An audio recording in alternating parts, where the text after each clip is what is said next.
like Fernando or Ferno? I find Ferno more aggressive.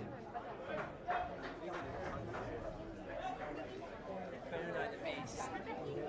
Ferno the Spanish beast.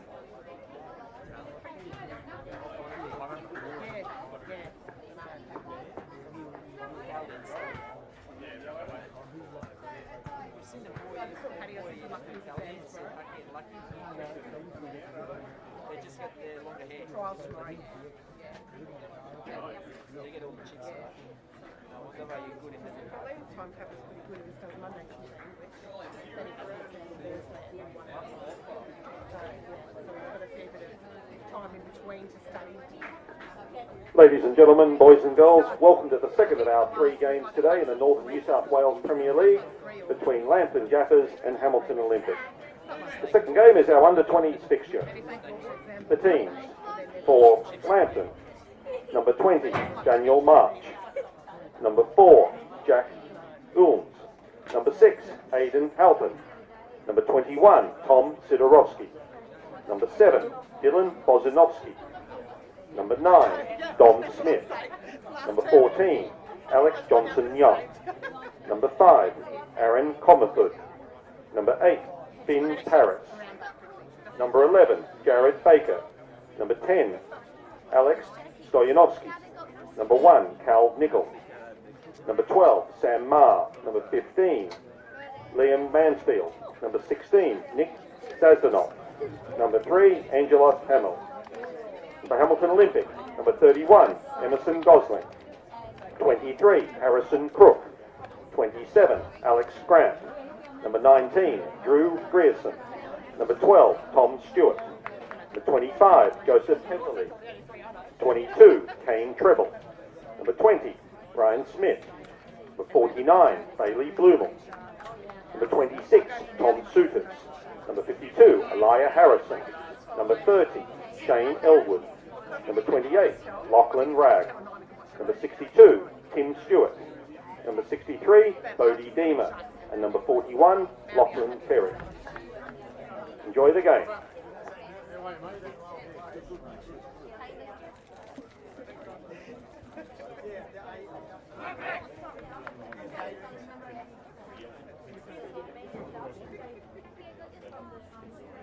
So cute.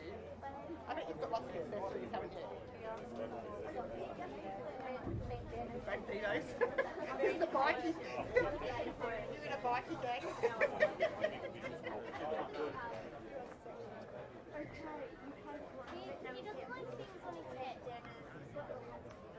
Nothing like that. A beanie that matches. That's pretty cool.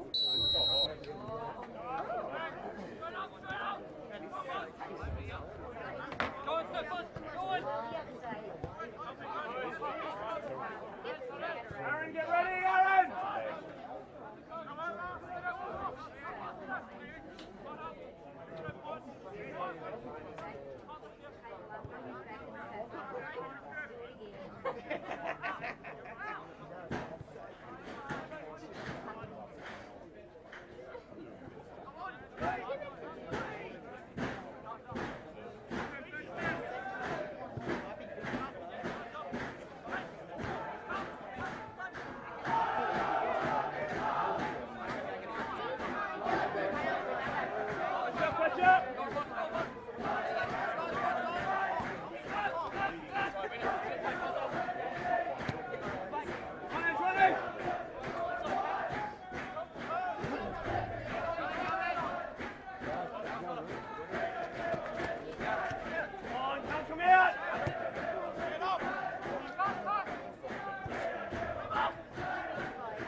Charging for Dom!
A goal for Hamilton Olympic, and quite a spectacular goal at that, scored by number 23, Harrison Crook.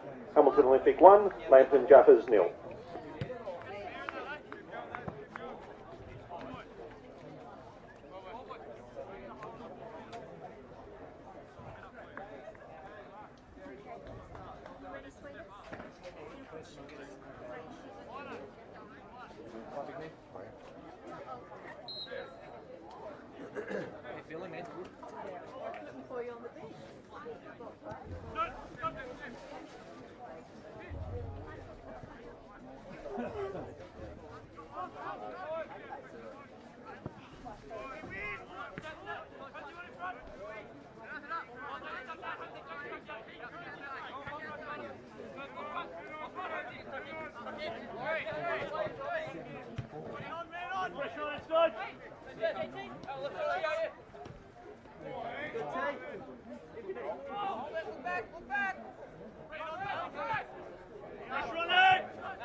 Higher, Stodge, higher, higher. Race again.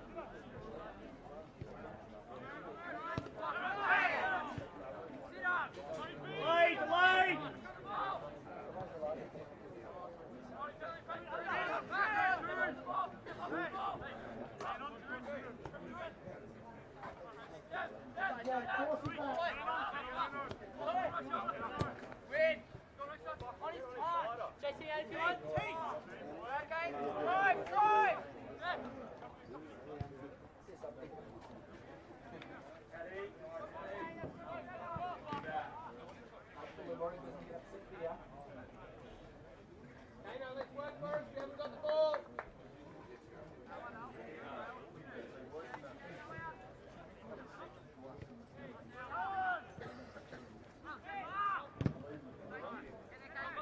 Play back, make him play back!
Aaron, next line!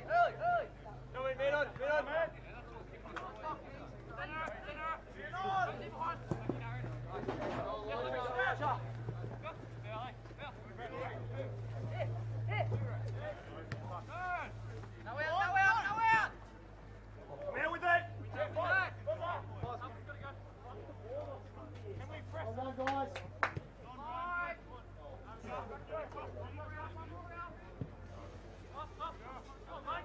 Get up, elbow!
Holmesy.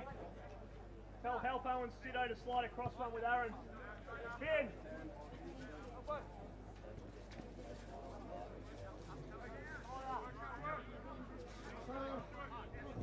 Halpo.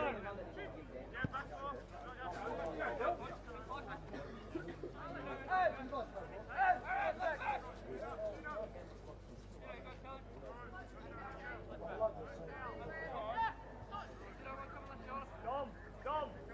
Tell Finn to play as 10 in front of you and Al.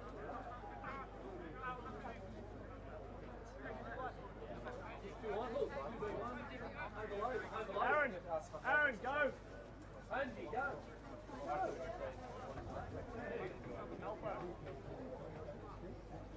Alpha.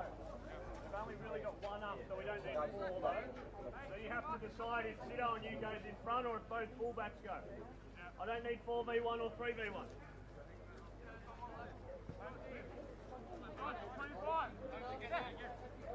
You press that one, boss. Go, help us.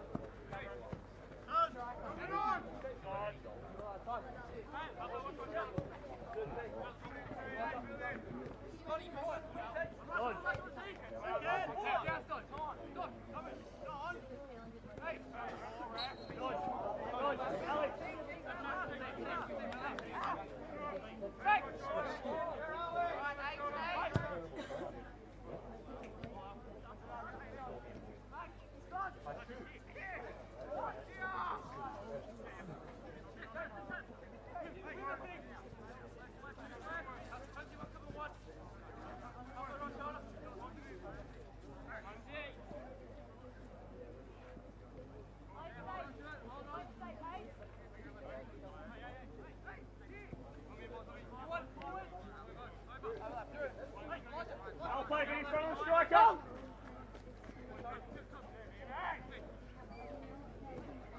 Go, work! Go, touch on, please touch! Good choice, good ball. Elbow. Gareth, forward run!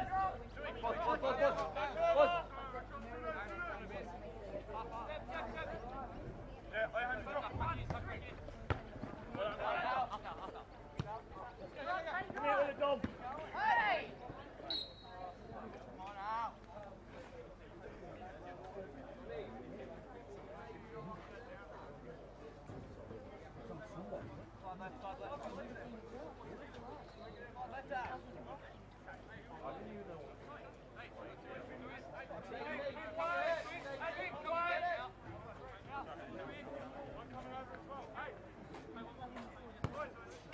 Dodge, next one!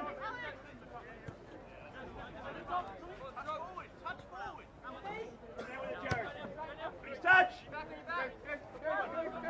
No one play forward!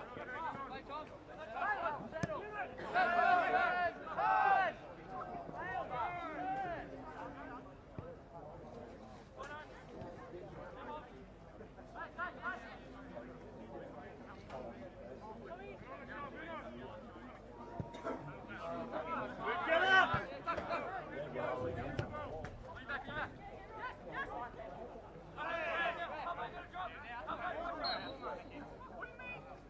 Go! Organize! Hey!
Run off in, Jared.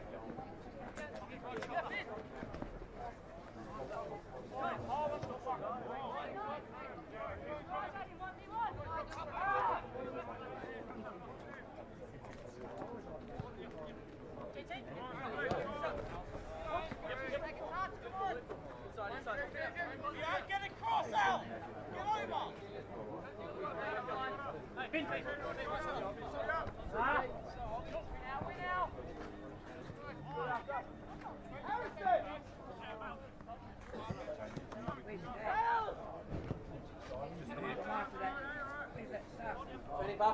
$20, mate. Hey? $20. Oh, $20, yeah. Come on, they're going to make some money.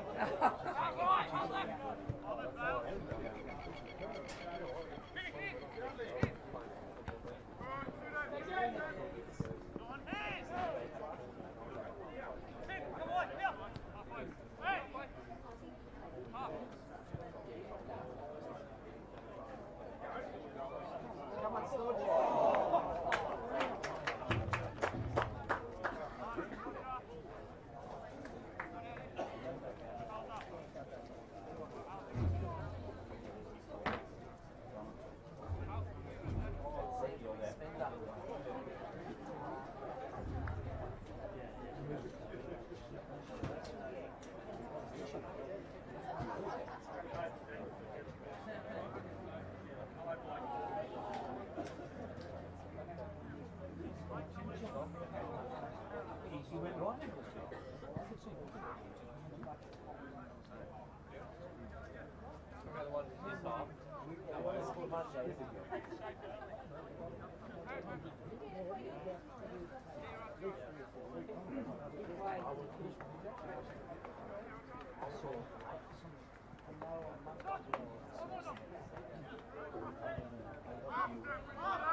Oh, I'm not going to say anything. You got it right.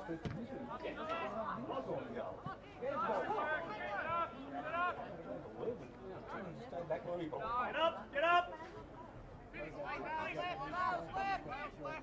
Come on now, mate.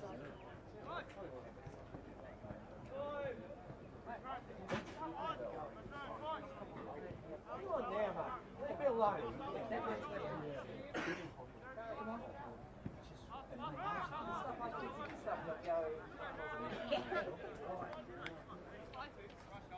Stuff, I'll get them.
Step on!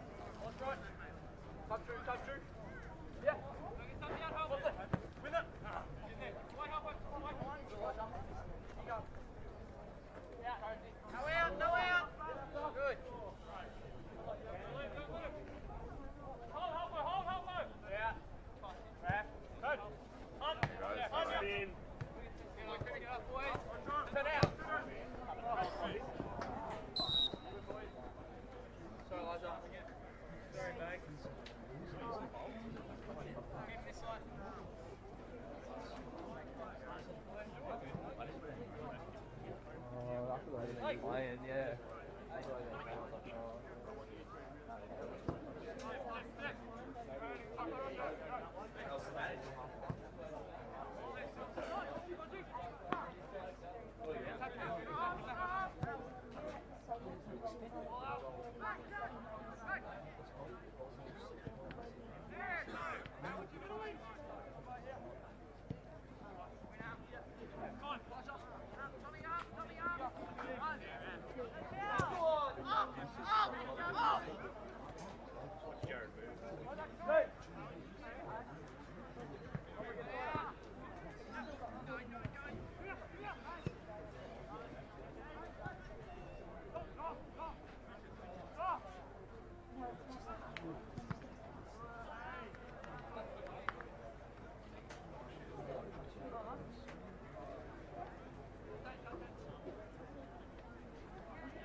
Good to see you, mate. All right, see you soon.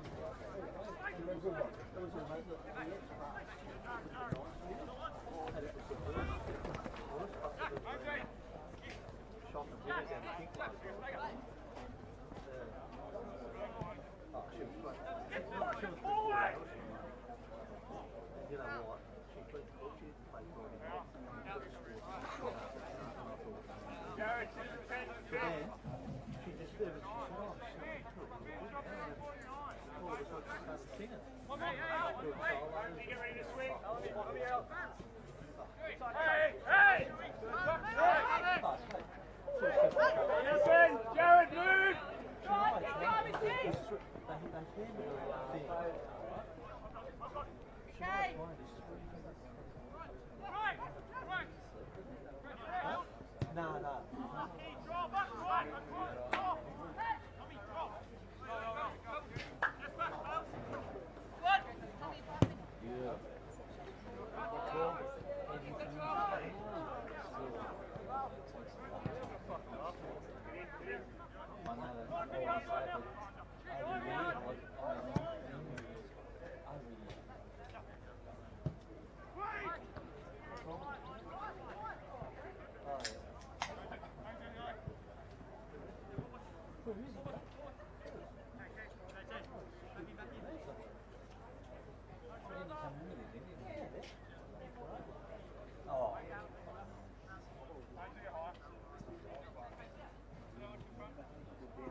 Come outside him, level with him so you can get...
Half time in the under 20s fixture, Hamilton Olympic 1 leads Lambton Jaffas 0.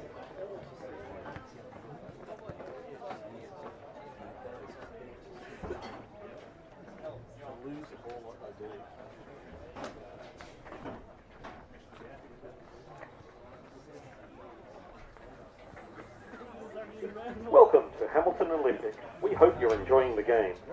We would like to take a moment to thank our sponsors and benefactors for their wonderful support that they provide. Politis Investment Strategies provides investment and superannuation advice via a network of thousands of accountants and financial planners Australia-wide. Get the right advice from a Politis Investment Strategy specialist, ensuring you benefit from a personalised solution that will assist you in achieving your financial goals and objectives. Politis Investment Strategies is Olympic's long-term major sponsor and a keen supporter of Hamilton Olympic. Looking for the best local food, atmosphere and accommodation? Stop looking. You've found the Premier Hotel. Located at 9 Ways in the heart of Broadmeadow, the Premier has long been a destination of choice for when you want to relax and unwind within a family-friendly atmosphere, where everybody knows your name. The Premier Hotel is Hamilton Olympic's official entertainment venue. Equius is the name behind the name in Australian finance. Its infrastructure processes over 5,000 loans per month through a network of over 14,000 brokers Australia-wide. Equius is a Newcastle-based international success story as a proud supporter of Hamilton Olympic. Presmyden provides safety and change management services to the challenging construction, mining, oil and gas and shipping sites worldwide. Based in Newcastle, but with a global reach, Presmyden operates across 4 continents and implements best practice processes that ensure safe outcomes for workers and their families. PRD is Newcastle's leading real estate network, regularly winning awards for their outstanding customer service and achieving results that their clients desire.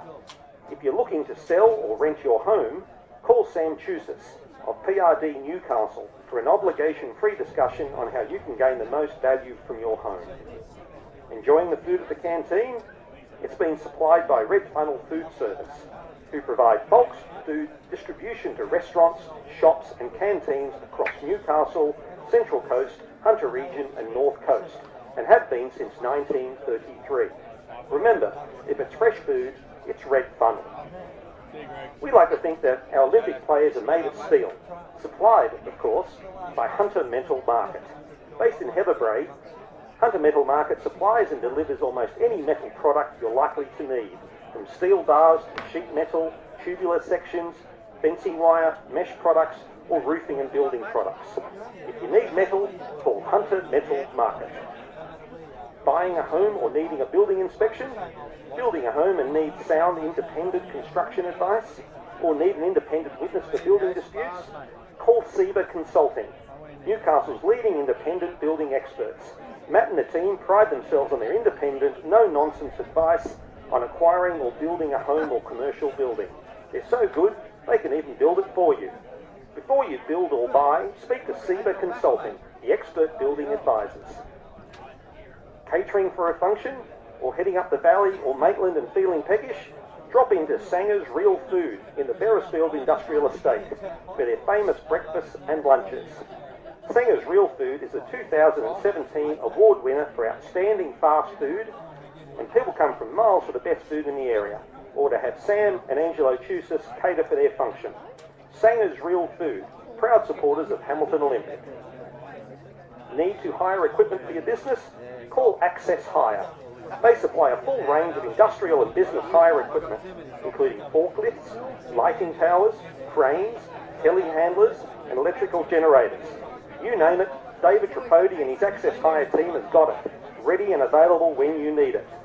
Call Access Hire next time you need equipment in a hurry, delivered first time and on time. Flying out of Newcastle Airport? Well, you won't get far without Australian Refuelling Services, who supply all the jet fuel for the airport and ensure you leave on time and, of course, with enough fuel to get you there. So thank Australian Refuelling Services next time you fly, as we do, for their magnificent support of Hamilton Olympic. Jacoba Tiles is Newcastle's specialist in tiles and ceramics to add value to your home and business. Jacoba offers the very best in Australian, European and Asian sourced products, dealing directly with suppliers and importers to ensure you get the right product at the right price. If you're building or renovating, put Jacoba Tiles on your must-visit list and give Tim Zervis and his team a call. Feeling peckish after the game? Or you need your regular McDonald's fix during the week or weekend? Visit McDonald's at Katara or Westfield Katara, where you can talk football with proud owner and fellow Olympic supporter Michael Ferros. All your favourites at McDonald's are there. You know it tastes good at McDonald's Katara. In the unfortunate event of a car accident, you're in good hands with Steve Coulis Smash Repairs. George Coulis and his team of experts are the go-to repairers for almost all the European and luxury car manufacturers, which is testimony to their outstanding attention to detail. Steve Coulis Smash Repairs, based in Griffiths Road, Lambton. First National Newcastle are proud supporters of the Hamilton Olympic. Led by Newcastle real estate legend George Rafferty, First National are experts in buying and selling homes and commercial property. Speak to First National Newcastle for expert real estate advice. Think the food at our canteen is good? That's because we've got recognised experts attending to your culinary needs. Our experts include George Fellis of Civic Lunch Delights, based in Hunter Street, Newcastle. If you need catering in the CBD and surrounding area, call Civic Lunch Delights for catering, or drop by at their shop next to the Civic Theatre. Our other expert in the canteen is George Saris of Mayfield West Kebabs. There's nothing better than a kebab, we all know it. So if you're hankering for the best kebabs or charcoal chicken in Newcastle, visit Mayfield West Kebabs, located in Maitland Road, Mayfield West. You won't be disappointed. Our players are fueled by Lowe's Petroleum Service, your local complete fueling solutions and quality lubricants provider. They're proud to fuel community sports, and we're equally proud to have Lowe's Petroleum Service on board. We would also like to thank our other supporters and sponsors who each proudly support Hamilton Olympic.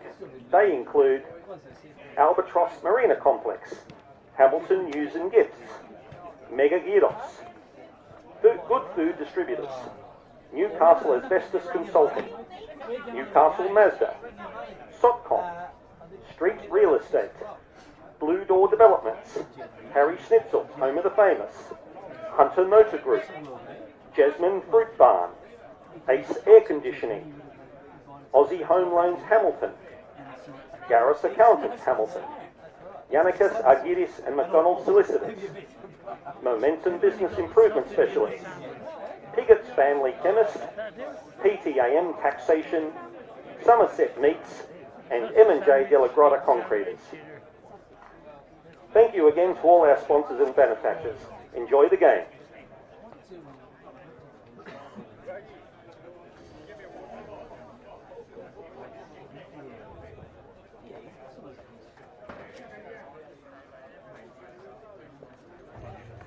Here's a nice jacket, Brad. Get your own. Yeah. Who's got that? Get your own.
Much better up. Good.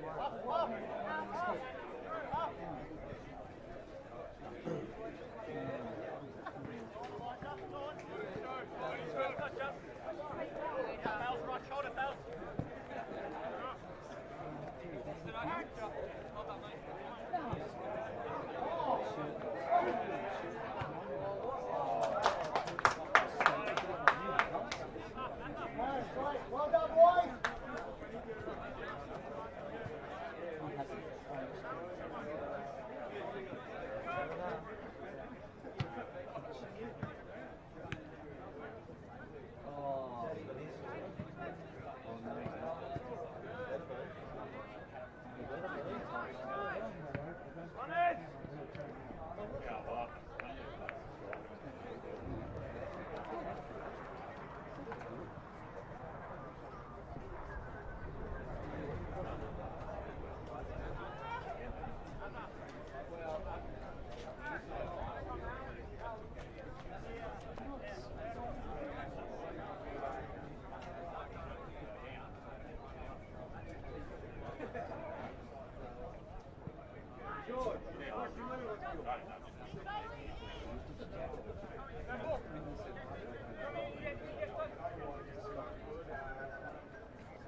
Finn, come out with him.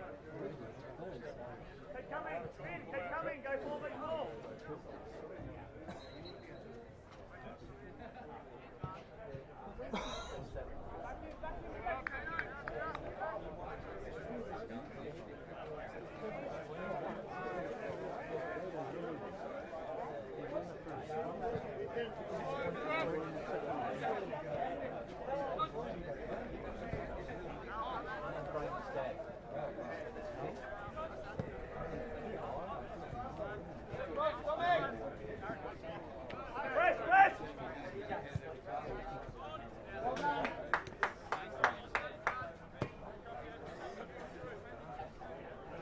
They've only got one, so you can either push home beyond or send Alex higher.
You sure? Because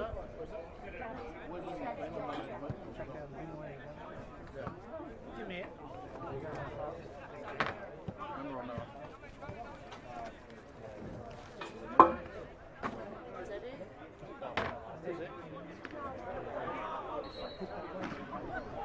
You just sit down and the jacket does still fit that way.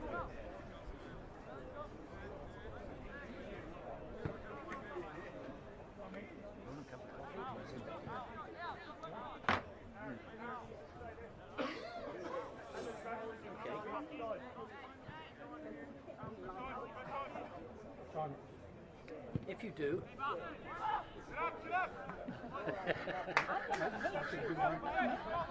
I never said, I said nothing, not no anyhow.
A second goal for Hamilton Olympic, scored by number 30, Shane Elwood. Hamilton Olympic 2 leads Lambton Jaffas 0.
Change for Hamilton Olympic, number 52, Elijah Harrison has been replaced by number 28, Lachlan Rad.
Thank you very much.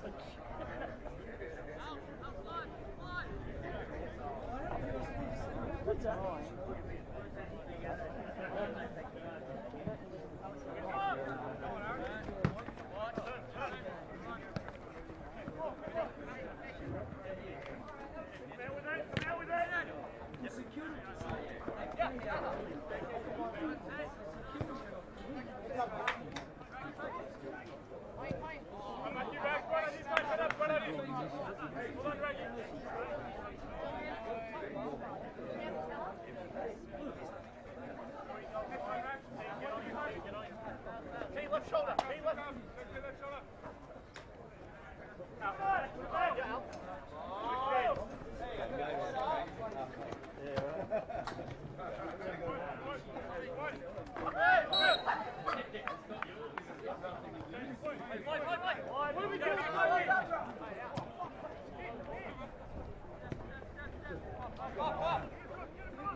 Jared, gotta go, Jared!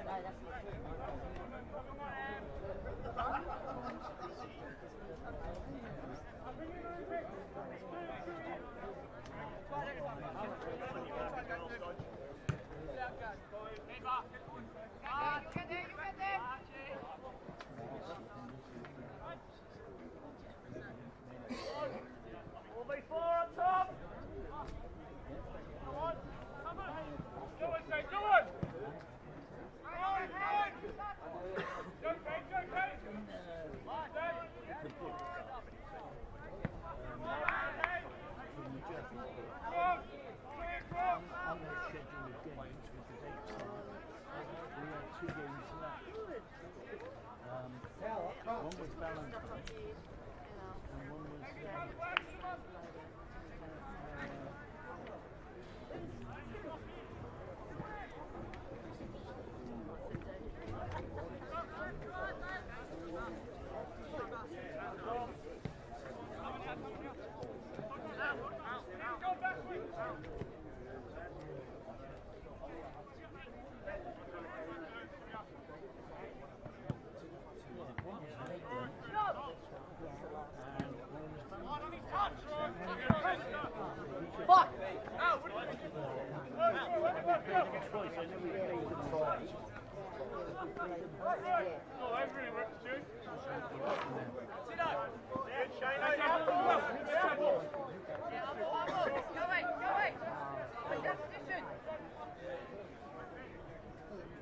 who was it? Who did?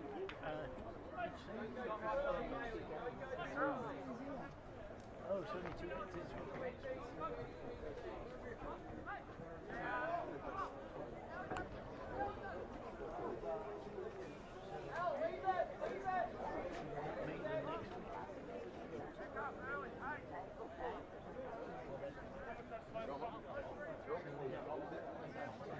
How did they go yesterday? Did they play yesterday?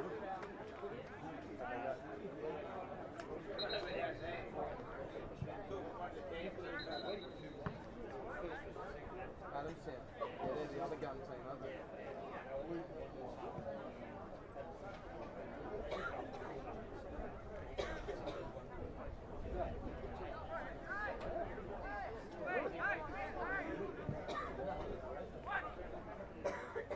Oh, that's good for the 16.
That's one coming out.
Change for Hamilton Olympic, number 27, Alex Grant, has been replaced by number 62, Kim Stewart.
Press, press!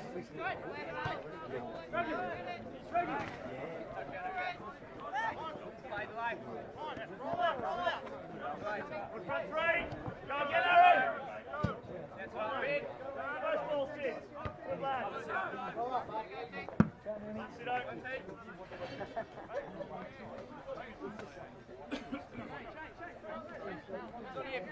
She's on him! Look! Ball! Hey! Play him! Fail!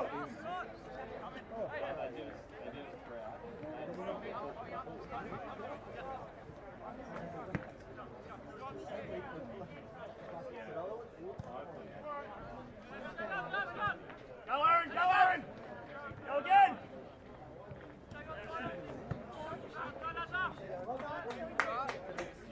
I'm fucking hiding.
jumping up like this.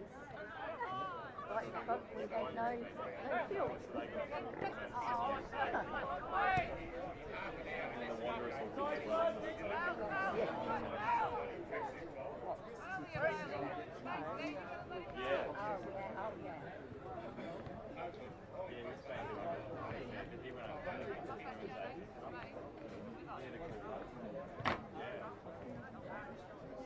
No, we went over there. Yeah, over there.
That's full time in the Northern New South Wales Premier League under-20s clash between Hamilton Olympic and Lambton Jaffas.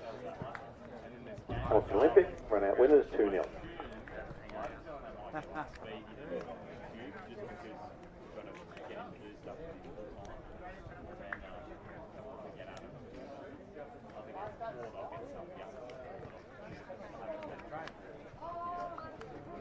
Welcome to Hamilton Olympic. We hope you're enjoying the game.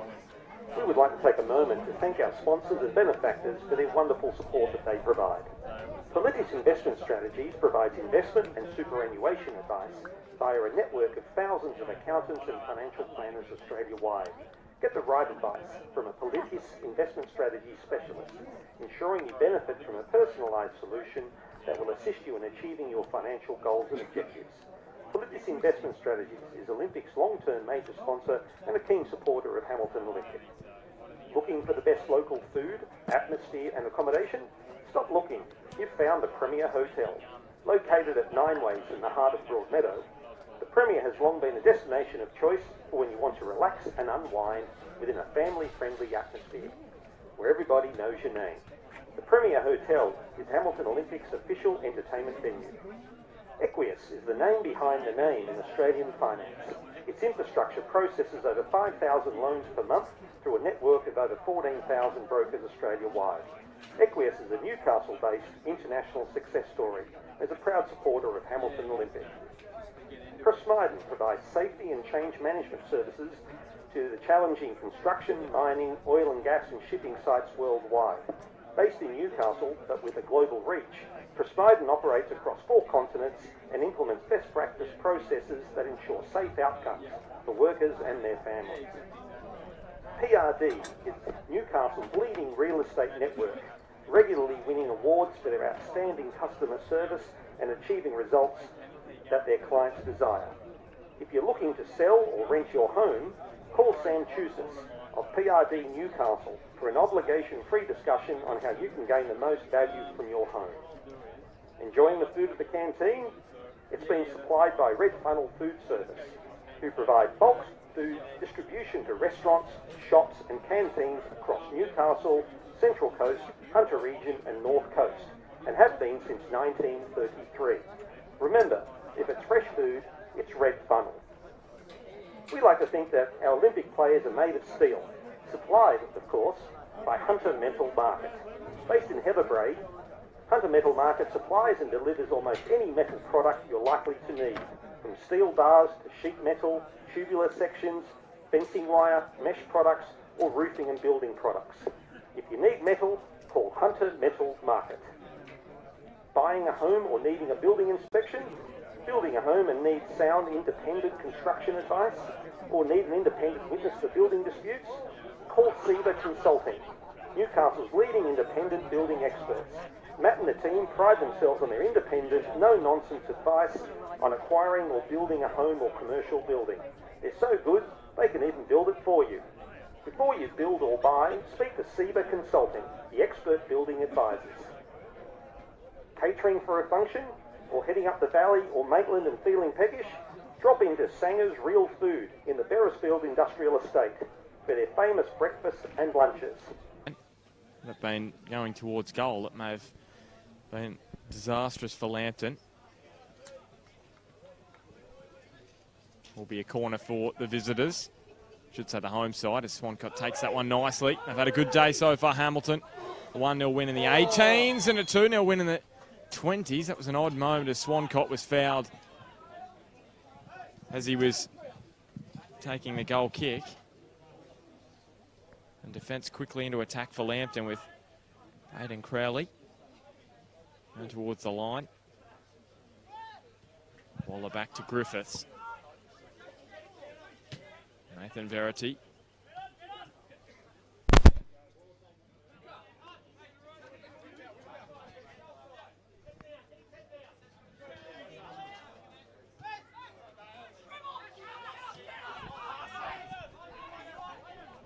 Leo Bertos inside and Blake Green, gee whiz. Tell you what, if Smashed Blake Green dummied that, Jake McGuinness was on goal. He called for it, Jake McGuinness, but Green didn't hear him.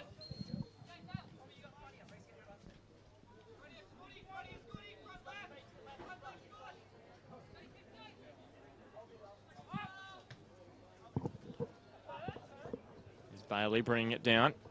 Bertos with a touchback towards Scott Pettit.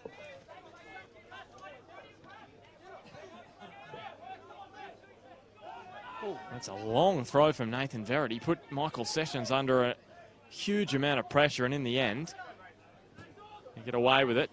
Return from a broken jaw as Nathan Verity as he put that ball over the top. Braden Crowley just marginally offside. Yeah, just there. Oh, you're probably going to say this, CT. Yeah, they're very square there, Hamilton Olympic. If Braden just held his run, he was away, wasn't he? Yeah, and you know what? Because they were so square, he could have just held his run just for that metre or two, and he was still away. Is that because Reece Pappas, he's just come back into the side last week after that knee injury. He's had a couple of weeks out of the side. Is that combination with Kyle Hodges, is he just trying to reaffirm that a little bit? I think the other thing is Olympics putting a lot of pressure on Lambton, like really trying to great ball out to Tom Davies. It's been great, Tom Davies, in recent weeks. And there we go. Great call, Bart. Absolutely spot on, weren't you? Worst strike of the day, just as you call it. I must say, last week was the first time ever since I've started commentating that I said something positive about a player, and then a minute later they did something superb. I think Pat Wheeler that was last week, so unfortunately for Tom, put the mocker on him. Scott Pettit. Well, that was up into the jaw of Nathan Verity. Which has been reconstructed. It has. Good intensity to the game, isn't it, CT? Nice and early. Both teams are showing their intention. Yeah, lots of energy about this one, and certainly both teams have come out looking pretty fresh and very active about their business today. And again, Pete McGuinness is playing nice high line here, pushing right on Lambton, not allowing them to play out. You could see that early on in the match from Pete McGuinness. He was barking out to Kyle Hodges to push that back line up towards halfway. Yeah, he really wants to compression squeeze Lambton out of this game. Verity onto Kantorowski. And now Griffiths. Is it just too heavy? It isn't. Ben Hay gets there, but he drops it back towards Mapu. Now Marcus Duncan chiming in. Back at his former home ground for the first time since leaving Hamilton Olympic at the end of last year. Tell you what, boys, there's going to be an interesting battle out here. Ridge Mapu and Cody Lucas. Two very formed players at the moment. Talking to Pete McGuinness before the game, he's been very impressed with Cody Lucas, playing in not his traditional position at left fullback, but he's been doing a great job. And again here, Olympics putting pressure on Lambton, not allowing them to play out, even though they got out that time. Went out to Leighton Quarry last weekend, boys, and watched watched Olympic play against Lake Macquarie, and I've got to say, this one, this week, there's a lot more purpose about the play of Olympic, and they're certainly up a gear, if that makes sense. Is that because they're up against Lambton? I think so. I really do. I think that they know they've got a real game on their hands. Last week, it was almost like they were expected to win, and Pete McGuinness said, half-time, they should have been, 3 or 4 down. The other thing about Lake Macquarie is usually the crowd is not that large, and I feel that can have an impact as well. Here at Darling Street, you've got the crowd right on the sideline, a decent crowd here in the grandstand. All of a sudden, you've just got that intensity. Sometimes at Lake Macquarie, it can be a little sleepy. Yeah, if that's what word you want to use, but sleepy. But it certainly, it just didn't have a dominant look about Olympic last week, and they were sitting in a different gear to the one they're in today. I think Pascal will really want Michael Kanarowski on the ball here. They're playing 3 in the centre versus 2 for Olympic. He should be free most of the game, just sitting in front of their back 4. Great challenge by Verity. And he gets back and collects the crumbs, Nathan Verity, at the end of that. Ben Hay.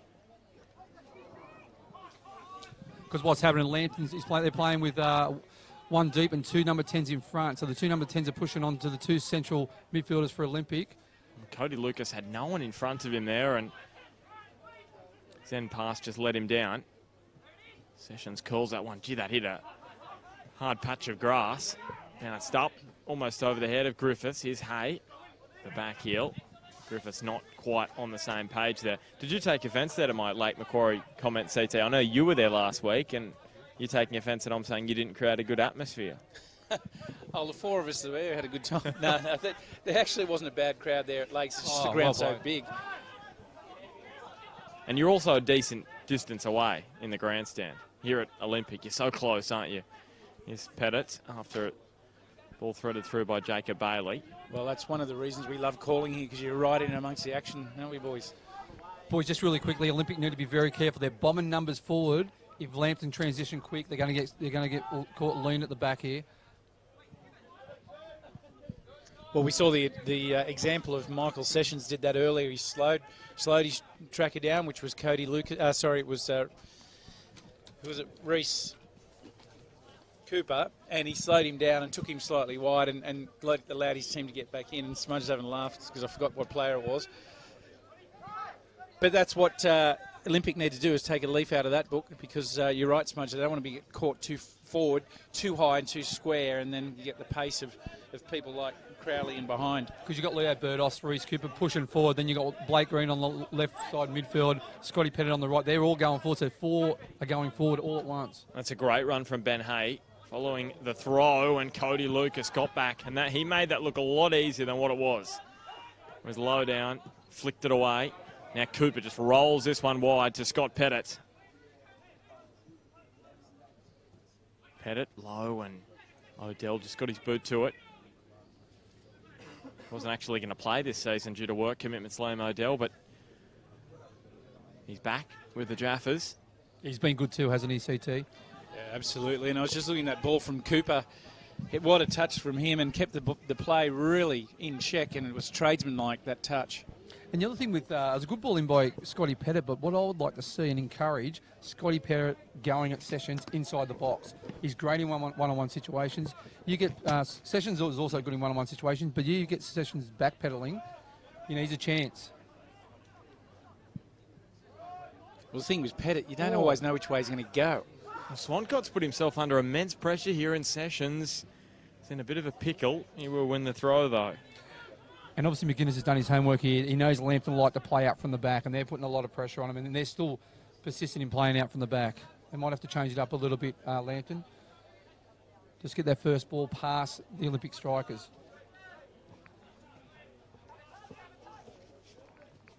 Cooper, very condensed at the moment, isn't it? Blake Green tries his luck. And Sessions couldn't get there, and Burtos, with what ended up to be an open net. Probably didn't feel like it was at the time, because Swancott was diving over across to the ball. And if he just took a couple of seconds longer, Burtos, he would have been able to roll that one in. I don't think he realised he had time, because it looked like Swancott just missed it. Surprised everyone the ball. But he had time to actually just place it into the net. I think it took everyone by surprise. Especially Michael Sessions, who miskicked it. A couple of nervy moments lately for Lambton. Braden Crowley. Well, just on that play, Swancott was gone. He was out. Bertos had, as you said, Smudge, he had the goals to hit. Probably didn't realise how much time he had. Reese Pappas just swings his boot through it. Kantorowski. Ridge Marpu, that one's taken off. Marpu cuts inside, uses that turn of speed. He scored in their last win. Ridge Marpu against the Jets, and he plays a beautiful ball to Griffiths. And Tyler Warren, who was man of the match for Hamilton last week against Lakes, shows just how good the form he is in with that great save. Reflex to his right. Well, I tell you what, he made a howler a couple of weeks ago, and he was left out of the side. But I tell you what, he does run on a little bit of confidence, Tyler Warren. However, he's got the ability, and saves like that, the ball almost looked like it was in before it was headed. You don't expect Griffiths, and I don't think he expected that to be saved either. Terrific save. Crowley in, and the header this time over the bar from Ryan Griffiths. And that's where you see Ridge Marpu at his best, going forward on the attack, beat a few defenders, great ball across to Ryan Griffiths. Ryan Griffiths held his ground perfectly, like a former Socceroo does. Great header, but what a save! What a save! Yeah, you're right with Marpu. That's where he is dangerous, and the speed. And if you're going to get a tackle on him, because he's low central, he looks like he can come down, not intentionally, and then it's a penalty. So you've got to be careful. That could have easily been 1-1, couldn't it? Leo Bertos and Ryan Griffiths. Two huge chances for both sides, and probably fair. And it's still locked at 0-0. Great turn. Here's Braden Crowley. It was a great turn. Couldn't quite get the ball in to the middle. The man who's played 13 matches in the A-League, Braden Crowley, with the Jets in Melbourne City most recently. This ball glided through the middle, and Reese Cooper is after it, and Sessions was a bit unsure what to do. In the end, he went back to Swancott. He's actually famous, Braden Crowley, and I remember this quite well. Ridge Marpu gets a little clip from Hodges and goes to ground just on Crowley. I was at the game against Brisbane, where I felt so bad for him. He's on the highlight tape for one of the worst misses in A-League history. It was against Brisbane. The ball came across the 6-yard box and he put it into the bar. Yeah, I remember that. Scott I actually remember that. Scott Miller's here. Oh, gee, it would have been so good to see a young bloke score. Just his second match, I believe, that was in the A-League. I'm just unsure if Braden Crowley will be glad you're bringing this up, Bart. I'm sure he's spoken about it a few times. He's been good for Lambton. Took a while to settle in, didn't he? But he's been great. Yeah, 8 goals in 11 matches. This one curled in. Sessions at the back post. Ben Hay almost scrambling it across the line. Yeah, good call by Ryan Gallagher. Yeah, absolutely, Smudge. We're right with you on that one. He was in perfect position. He was all over it. No error there whatsoever. And Scott Pettit cuts infield away from Ridge Marpu. And now Bertos lets it run on. Cody Lucas dinks it in. Blake Green with the header. It was just a glancing header and almost nestled inside the back post. Tell you what, boys, very good standard, hasn't it? It's been a very good standard at the start of this game. It hasn't. It's been quick as well, Smudge. Been very quick, good intensity, good closing down. But the thing is, with all the pressure either side's putting on each other, it's creating space in beyond. And either team's transition nice and quick and getting opportunities. Well, the other thing is both coaches have been up and out of their chairs and very vocal with their team, so they're getting very specific about instructions to individuals, and both of them have been doing it in the last 5 or 10 minutes, and that just goes to show how much this game means to both sides. There's a strong challenge from Crowley on Davies. Plenty of energy there. Tom Davies certainly feeling the effects. Yeah, it looked like Tom Davies kicked the underneath. Underneath Braden Crowley's boot, which would have hurt. Yeah, it didn't look comfortable, did it? Glad that didn't happen to you, Smudge, because we'd be on straight up to the stretcher. You would not get up.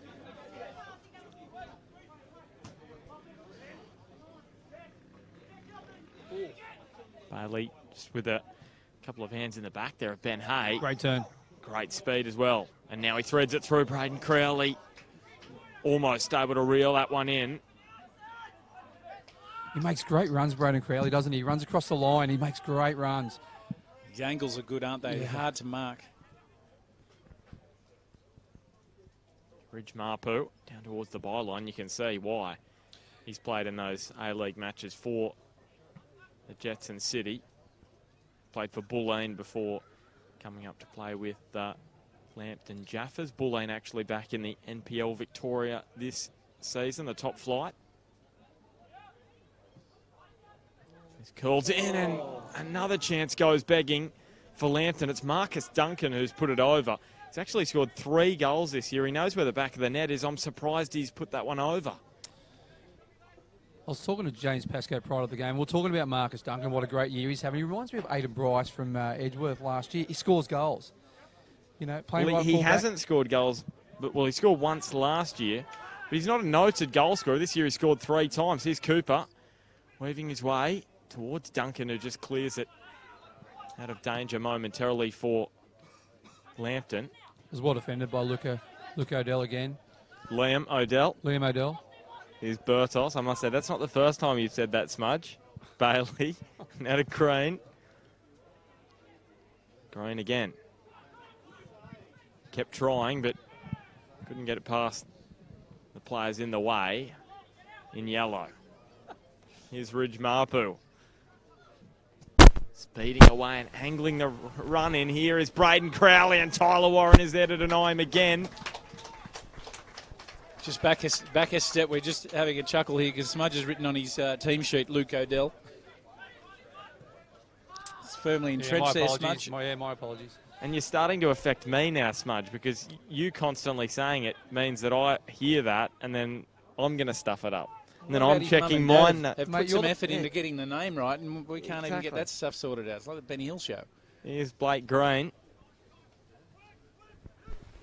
That one overhit, and Reece Cooper has some work to do. He does get there inside the line, but it has, well, apparently the assistant's flag went up, and Cooper has almost put it in the far post. It falls for Blake Green, and now Jacob Bailey, looking for his 2nd goal in a week, couldn't put it in.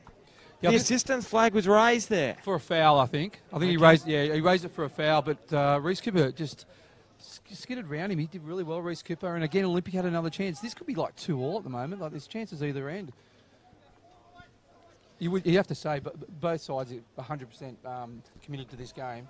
Oh, without a doubt. And talking about commitment to a game, boys, I was fortunate enough to go out to watch Minmai in their Minmai versus Warners Bay in their Old Boys Day out at Minmai. What a beautiful afternoon in the sun. But got to pay some tribute here. I'll come back to that in a minute. Blake Green with his opposite number just jockeying him. Now Cody Lucas sees the run of Blake Green. And I really enjoy watching Blake Green play in this higher role. I know he's been playing at left back primarily at the start of this year, but when he's moved into that left midfield, left winger role, he's been quite good. Oh, he's a good player. He's a former...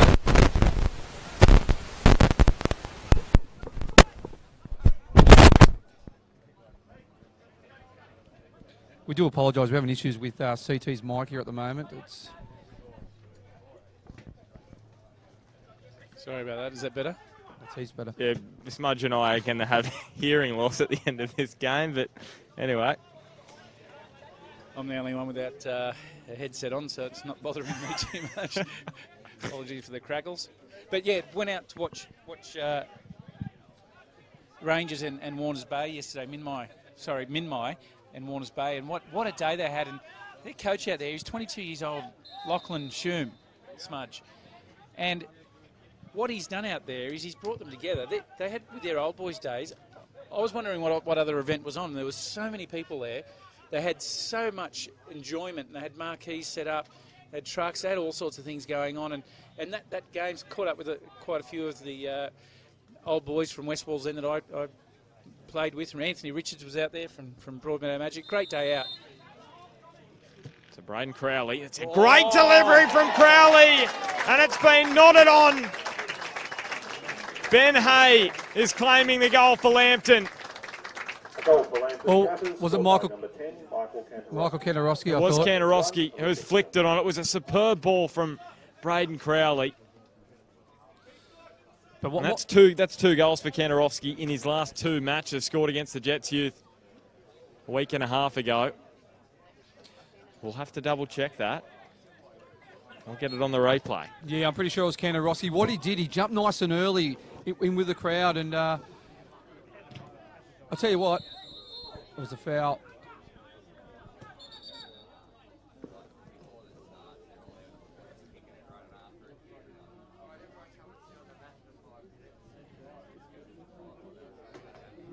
Just a well-timed jump, wasn't it, from Michael Kantarowski? What a beautiful glancing head into that top left-hand corner. Tyler Warren had no chance. Yeah, so that's 2 goals in the last 2 for Kantarowski. But it was the ball in that was sublime from Crowley, wasn't it? Right on the money.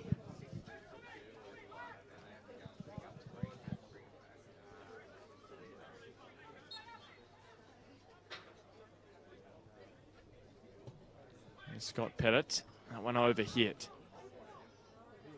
The danger not gone here for Lambton Jaffas.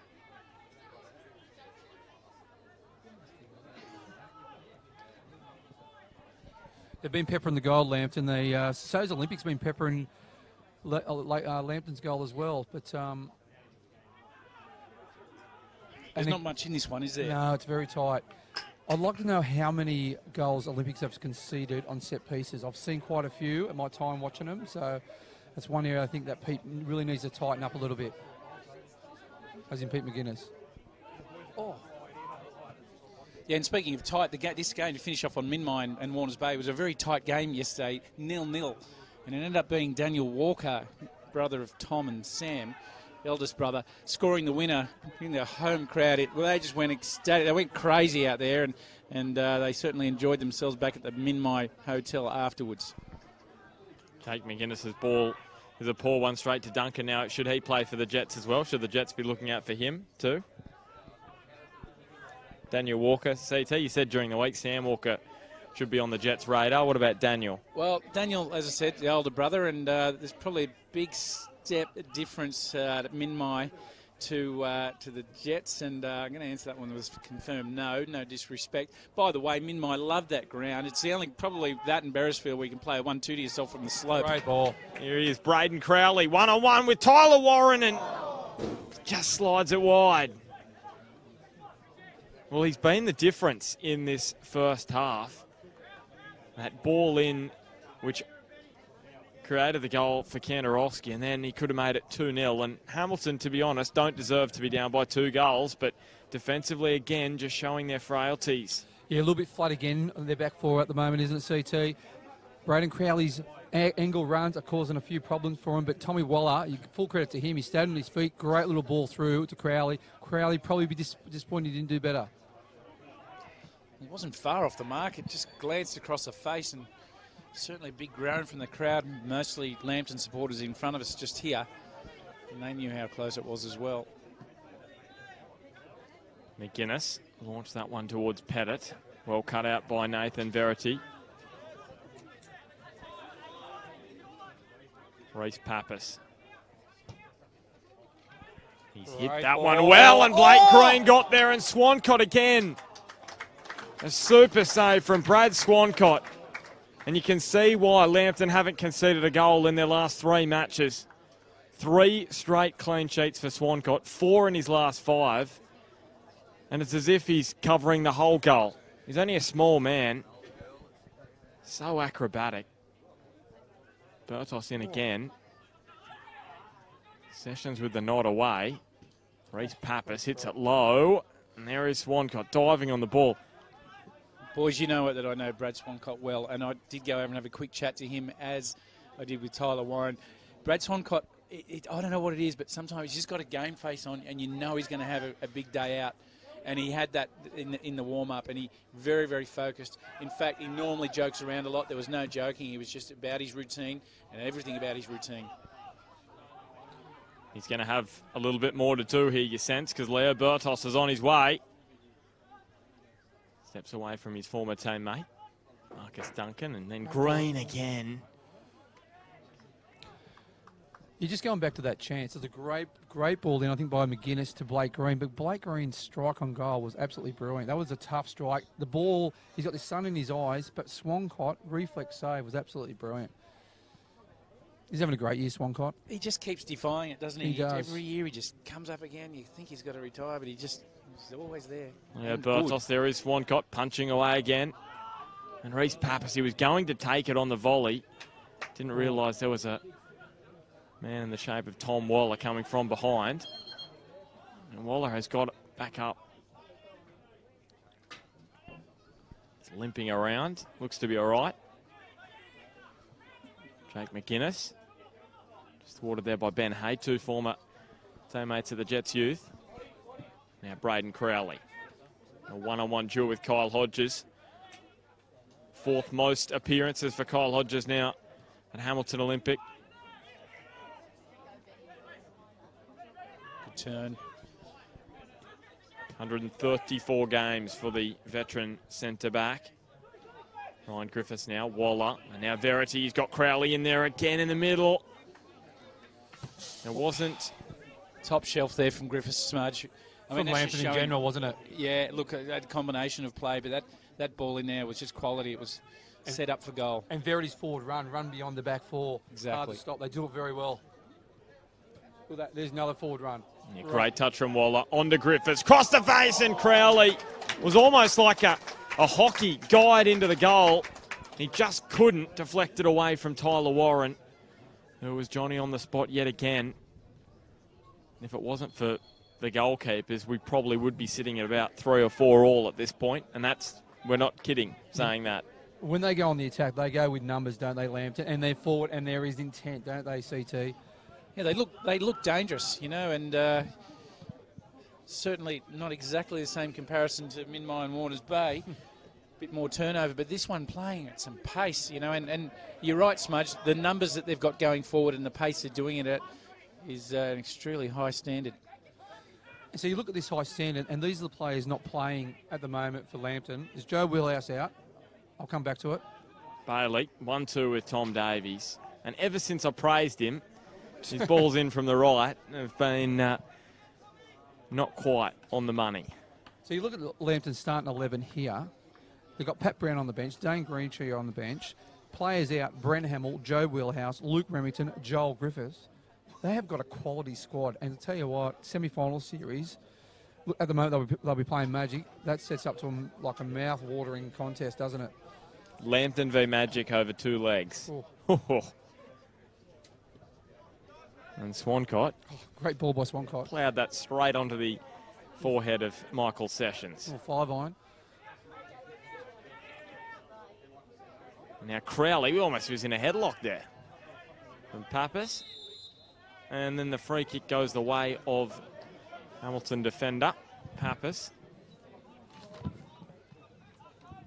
Now Kyle Hodges running like a gazelle. Lucas. And now great touch from Green. I know he got cleaned up afterwards, but it allows the run of Cody Lucas. Liam O'Dell planted himself there on the edge of the box. Boys just around the ground. I was talking to Kane Goodchild today at the beach. Took the family to the beach nice and early, and he was down there having a coffee with a few friends. I'll come back to it. We'll find out what Kane had to say. And now Braden Crowley from distance. Yeah, I think if he had his time again, he'd probably just keep the ball there. Ryan Griffiths on the left, Michael Kanarowski running from Dean on the right-hand side. But yeah, talking to Kane Goodchild at Bar Beach today, and they said that they're all a bit sore after the game against Heidelberg on Wednesday night, but they're buzzing. They said it was a great atmosphere, great experience, but they're buzzing, and he was feeling very confident today against Valentine, and they are up 1-0 against Valentine. And I think we all thought it was going to be a tough trip for Charlestown. They were very much under strength, heading down to play Heidelberg, who actually qualified for the FFA Cup because they won the NPL final series last year. So the best non-A-League side in the country, basically, Heidelberg. So Charlestown did really well, and that means that Newcastle Jets, they're the last side in the round of 32 to fly the flag for the region. And if they get through, it'll be Broadmeadow Magic and Newcastle Jets, who will be in that round of 16 draw. Should be exciting. Potential for a match at home in Newcastle, which we haven't had for a couple of years. Jacob Bailey. Across to Cody Lucas, now Bertos. Just playing around Leo Bertos there, showing his skill, and now Blake Green. Will be a corner kick though for Hamilton. I really want the next goal, Olympic. That's the thing, Lambton, they've got plenty of goals in them. We've seen that already. Chances are plenty. Bertos into the middle, and Swancott with the punch away. The surprising thing is, Smudge, that Lambton are actually scored the least goals of all the sides in the top 5 at the moment on the ladder, which is surprising based on the first half that we've seen. Well, not really, because they've had quite a few chances, haven't they? And they've missed them, so maybe not surprising. It's only 1-0 at the moment. They've probably could have scored at least 3, at least, ACT. Same with Olympic. Olympic should have got a few as well. My spies have been telling me they haven't been creating as many chances. That's why I'm coming from that perspective. Okay. So they've created plenty this afternoon. Pettit, because I actually haven't called Lambton since round 4. It's been a while. Cody Lucas onto Bertos. I think part of that, McGuinness playing with a 4-4-2. Lambton's able to overload the midfield, and now they play their little triangles in the midfield, then bomb forward, and it's creating a few issues for Hamilton. Now Ridge Mapu.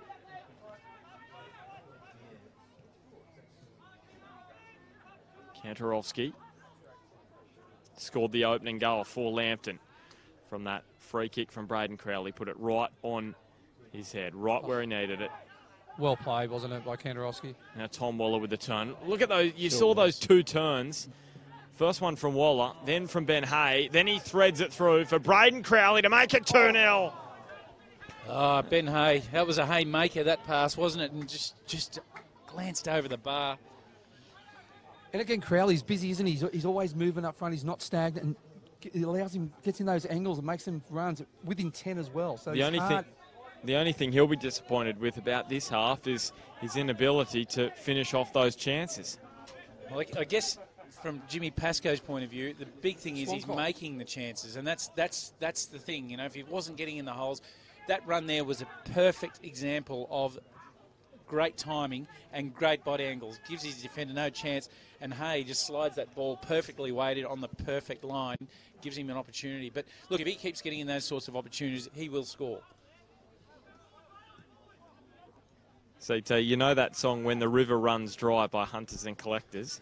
I do know that song. Are we going along those lines? Just sorry, what a great ball by Pappas. I'm concentrating on the soccer here, boys, but what a great ball by Pappas. Just floated over Scotty's head, unfortunately. But yeah, what were you saying, Bart?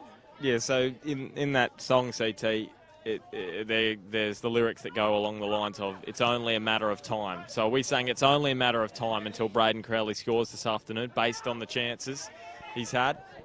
What I am saying is if he continues getting into those sorts of pockets with those types of runs, getting on the angles and being in position, chances are he will score. And it's certainly looking like that. If something changes position, changes the pace of the game, whatever, that may change. However, he's certainly looking goods at the moment. Pappas onto Bailey. I like when Pappas injects himself forward. Now Tom Davies, this is on the money. Duncan with the header away. Blake Green. Kantorowski. Scored down that end for Lake Macquarie last year against Olympic. Couldn't repeat the dose there. Now Cody Lucas. Back to Tyler Warren. And Lambton recover now via Duncan. Looks over and sees Ryan Griffiths. Great ball. Here's Ben Hay. He sped through the gap, but couldn't find Braden Crowley. He's had another good year, Ben Hay, hasn't he, CT? Oh, look, he's been quality, and I think Lambton have really enjoyed his presence part of that group because he just keeps himself dangerous, keeps his marker guessing, and he's putting people in holes, if not scoring himself. So, yeah, quality footballer. We said last year he was just wonderful, wasn't he? Really was his breakout season last year. Ben Hay spent some time, as we know, with the Jets youth and the Jets system, but last year was wonderful. And Kyle Hodges in a foot race with Braden Crowley. He did well, didn't he, the legend? Did very, very well. Just got his big toe onto that, and that was about all it was, and all he needed. Just in the nick of time. Ryan Griffiths.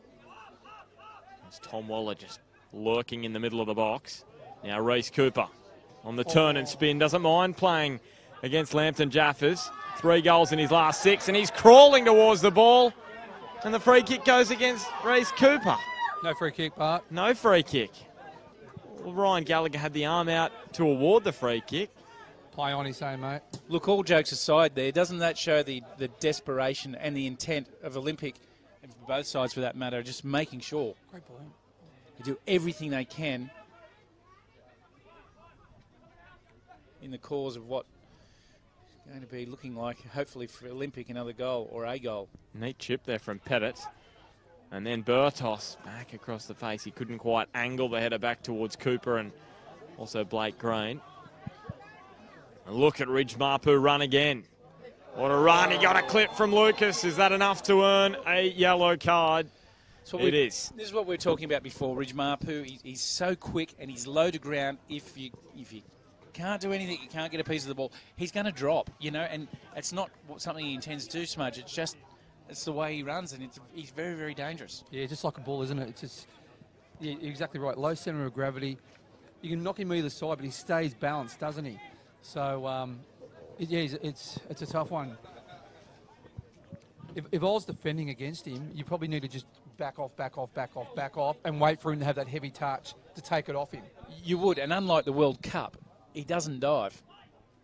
Crowley. No. Roski was unmarked there in the middle of the box again. He falls.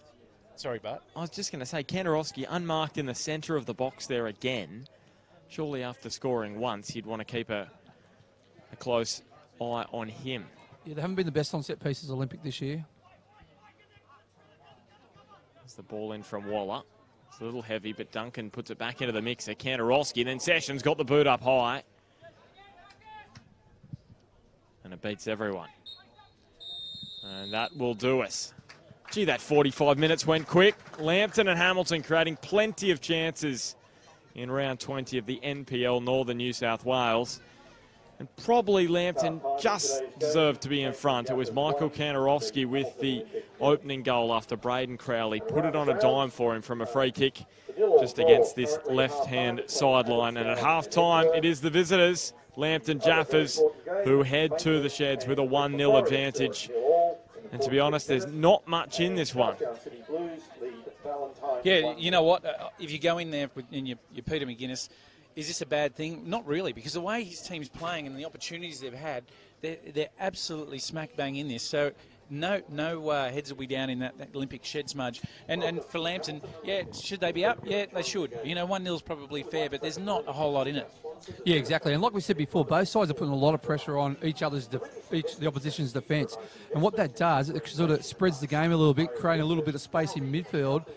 And therefore, both sides are sort of getting opportunities because there's a fair bit of space and they're not real compact. I think both coaches want to just tighten up a little bit at the back, play a little bit more compact. The wider players just tucking in defence. But overall, I think Lambton just has a running on the game just slightly. And I'm looking forward. This has probably been one of the best games I've seen this year, to be honest. Yeah, agree. And one thing I think both coaches will want to encourage for the second half is keep that same level of energy. The things that they've worked on, keep them going, keep them flowing, and get that right through to the 93rd minute. Yeah, and I'm going to, well, I'm not going to second it, I'm going to third it in terms of that being one of the best halves of football we've seen this season. And it just went like that. Literally 45 minutes felt like it went like that, CT. Yeah, absolutely. It was a very quick game and look, thoroughly enjoying to watch. So look forward to the second half. All right, well, we will take a quick break and be back in 10. Lambton with a 1-0 lead here at Darling Street.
Welcome back to Darling Street. Second half just about to get underway.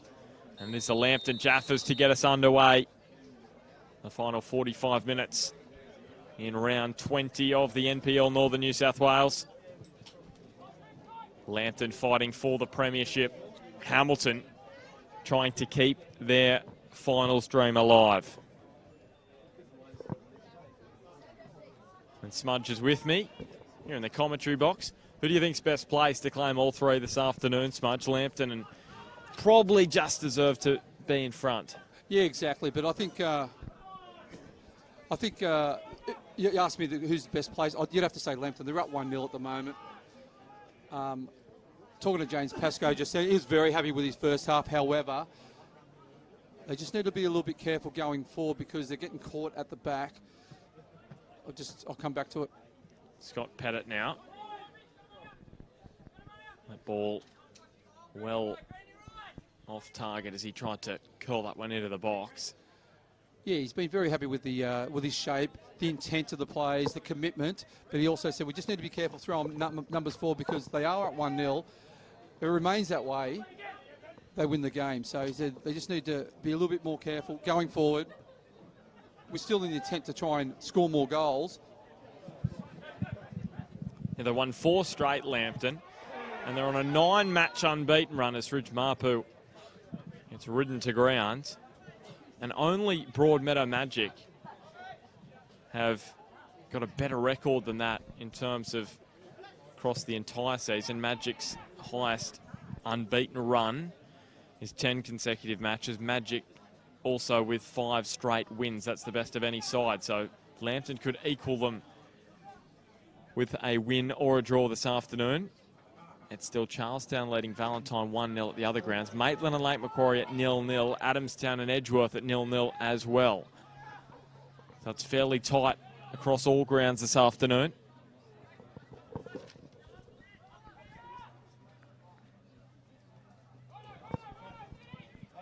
Here's Verity.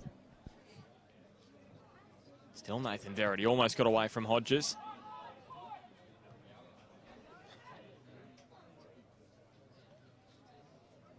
Tom Waller tries to bring it down. CT, you had a chat with Pete McGuinness just at half-time. What was his thoughts? Look, I think he was reasonably happy with the way things are going along. Of course, they don't want to be down. But what he did say was they've instantly changed to a 4-3-3 formation just to help out through the middle of the park, particularly. Kantarowski causing some troubles. We've seen that in the first half. So he really said that, didn't we? We said that would happen. Absolutely, and he sees Kantarowski as the key to Lambton at the moment, and they really need to shut him down. So, the workload, say, for people like, Bailey in the middle of the park, those types of players, to help balance them out a little better and create some more opportunities going forward. So, Scott Pettit angling the run in and straight at Brad Swancott. Still frustration for Hamilton Olympic. It's what I love about Peter McGuinness. In fact, both coaches here, the ability to read the game and just construct and change to suit the conditions at hand and the players that they've got. And for that change, Smudge, getting back, that when you're that specific and knowing what your opposition doing and where your team's at, having that ability to make those changes on the run, quick chat at half-time and then come out and execute. That's where he thinks that they can win this game. Yeah, and we spoke before the game, but so I spoke to Pete before the game, and he thought Lambton were going to play with 3 at the back. That's why he went with a 4-4-2. He's been playing 4-3-3 virtually all year. So obviously he's had to adjust a few things, and we spoke about that at the start, but you let things sort of play out a little bit and then just see how we go. That's a poor ball from Papa, straight onto the boot of Tom Waller, and will Lambton make them pay via Ben Hay? He's still going, Ben Hay, and he did lose his footing just at the last moment. He's dangerous, isn't he, CT, going forward? If he faces up, in one-on-one situations, he's very dangerous. Liam O'Dell. That's Burtos pulled to ground.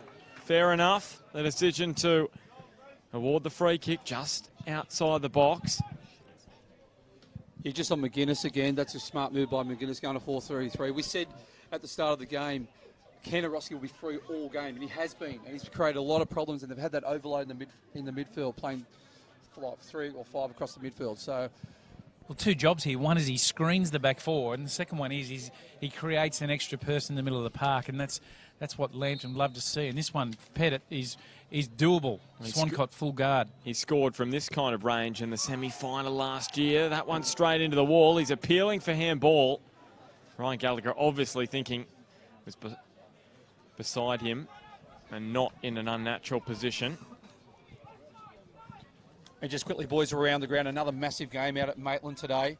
Maitland pushing for a top 4 spot. They're in 4th spot at the moment. They're fighting between them, Hamilton and Charlestown. They go 1-0 up against Lake Macquarie. That's a huge goal for Maitland, and the fact that Hamilton are behind here, that at the moment on the live ladder means there's a 4-point gap between Hamilton and Maitland with 2 matches to play. Hamilton need at least a point. Really, they need 3 to keep their finals hopes alive. 4 points in 2 matches, that's almost mission impossible. Reece Pappas charging through the heart of the midfield. It's very flaky at the moment for Lambton. Not many numbers in there. Kanarowski gets in the way of the pass and the cavalry arrives. So just on that still is possible because Maitland do play. They've got 2 very tough games, Bart. So if that was the case, I wouldn't write Olympic off just yet. So looking at Lambton... I would. 4 points, 2 matches. It's not going to happen, Smudge. I'll say that. Leo Bertos. Hamilton need 3 this afternoon. Ace Cooper. Dinking. If they get a point, fine, fair enough. 3 points on It's 4 been and good, against. Crowley, hasn't he? So busy. I just feel 4 points is a bridge too far for them to make up in 2 matches. Kanarowski.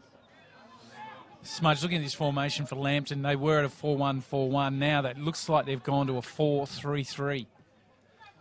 Yeah, well, they've been playing 4-3-3 all game, CT. So I know that's my sort of writing there, which looks like. Well, they've had the screening of Kanarowski in front of the back 4, particularly, and sat a little higher. Whereas you can see 3 definite lines, which didn't really appear to be the case in the first half. Yeah, they sort of play like 2 number 10s, so like Benny Hay and Tommy Waller, and they rotate quite well with Kanarowski just sitting a little bit deeper. So Nathan Verity just steps away from Pettit and rolls it across to Odell. So Lambton Jaffas, they play Maitland next weekend. Hamilton play Broadmeadow Magic. So 2 very difficult matches for both Maitland and Olympic. It's been a really rough end of the season for all the sides in that top 4 and just outside it. It's Ben Hay. Now McGuinness nicks it back for Hamilton Olympic. Cooper really in their hour of need. Hamilton Olympic, they need someone to step up here. And the other thing for Hamilton Olympic going to a 4-3-3 allows Reece Cooper to play in that number. Great run from Pappas and just was rising. He hit it well. Beautiful strike by Pappas. He's been solid again today. But just on Reece Cooper, it allows him to drop back in that number 10 role, that's his custom role, isn't it, CT? He's able to face up and attack players. And we've said it plenty of times before, when he's running at speed with the ball at his feet, you don't know which way he's going to go. He's a defender's nightmare, and he's going to slip someone in or get himself in. So Nathan Verity making way here for Dane Greentree. Only in his 3rd match back from that broken jaw, Nathan Verity, so probably not quite up to full match fitness yet, and Dane Greentree gets his opportunity off the bench. Who hasn't played since the 14th of July, Dane Greentree, so it's been a decent time between matches for him, a few weeks now. A change for Lambton Jaffas.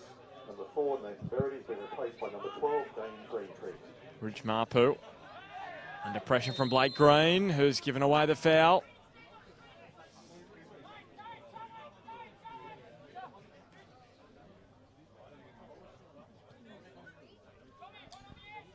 I will say, I think Ryan Gallagher's had a pretty good game today so far, hasn't he? There's been a few tough decisions there, and he's been right on the money, hasn't he? I think he's been, as good as he's been this season, Smudge. He's been very much on the money this afternoon. Ryan Gallagher is Pettit with the flick on. He's got a foot. He's in a foot race with Greentree. Well, if Gallagher's going to have a good game, today's the sort of day you want to have one because both teams are right up for it. Pace is quick, and they're leaving nothing at home. And his boss, Rod Allen, sitting right next to us.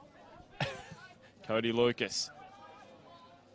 And Pettit was almost there at the back post to keep it inside the byline, but he arrived a little too late. So are you saying, Smudge, that Gallagher may have slipped you a 50 just so you talk him up in front of Rod Allen? Not at all. CT, we only praise the rest when we think they've had a good game. And we believe Ryan Gallagher has had a good game up to this point. Problem is, there's still time to go, and you know what happens when we praise someone. Yep, they normally have a shocker thereafter. Hopefully not the case for Ryan Gallagher. I'll tell you what, Tommy Waller's chest there looks like he had a little bit of metal in his chest. It just sprung off his chest. A trampoline, maybe? Yeah, trampoline.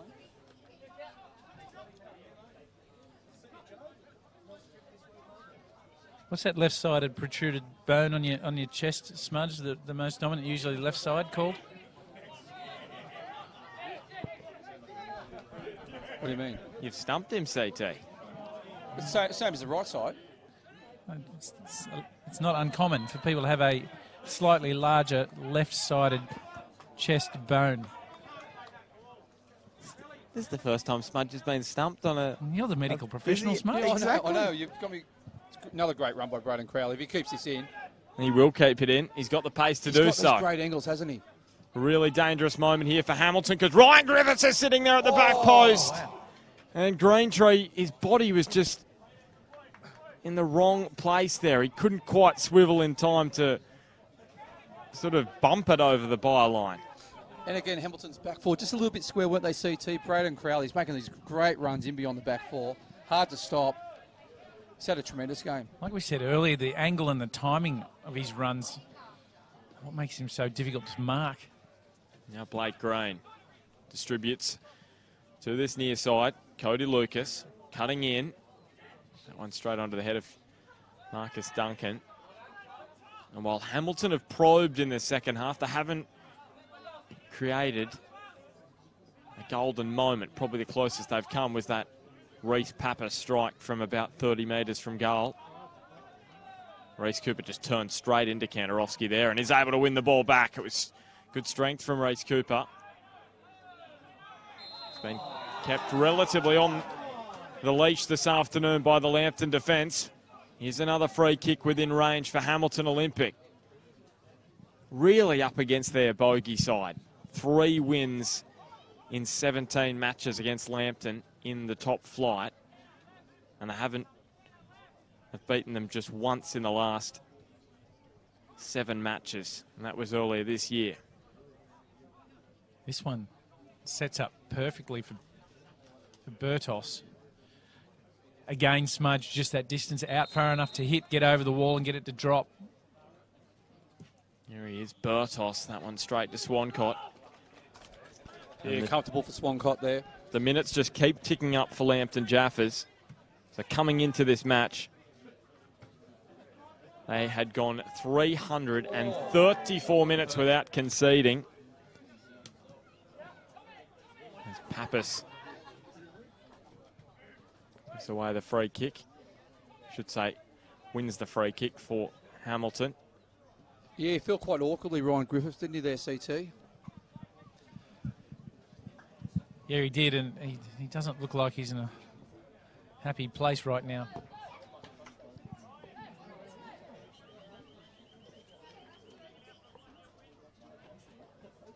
He's very slow to regain his footing, so I'm just calculating this because we haven't got the clock in front of us. So we've gone almost an hour here, so we are now over 400, so 334 minutes without conceding. Coming into this match, 394 minutes. That's almost that's over 6.5 hours without conceding. Lambton Jaffas, 6.5 hours. That's amazing, and mathematical ability there, Bart. Hey, Bart, did you take long to work all that out? Maths wasn't your strong point, Bart. It was actually. Maths communication is law. my strong point, to be honest. Yeah, 394 minutes. 6 hours and 34 minutes without conceding. Yeah, maths is actually my strong point, so there you go. Here's Cooper. I love stats. You can tell that, can't you? Really? Have you ever noticed that, Smudge? Loves these stats.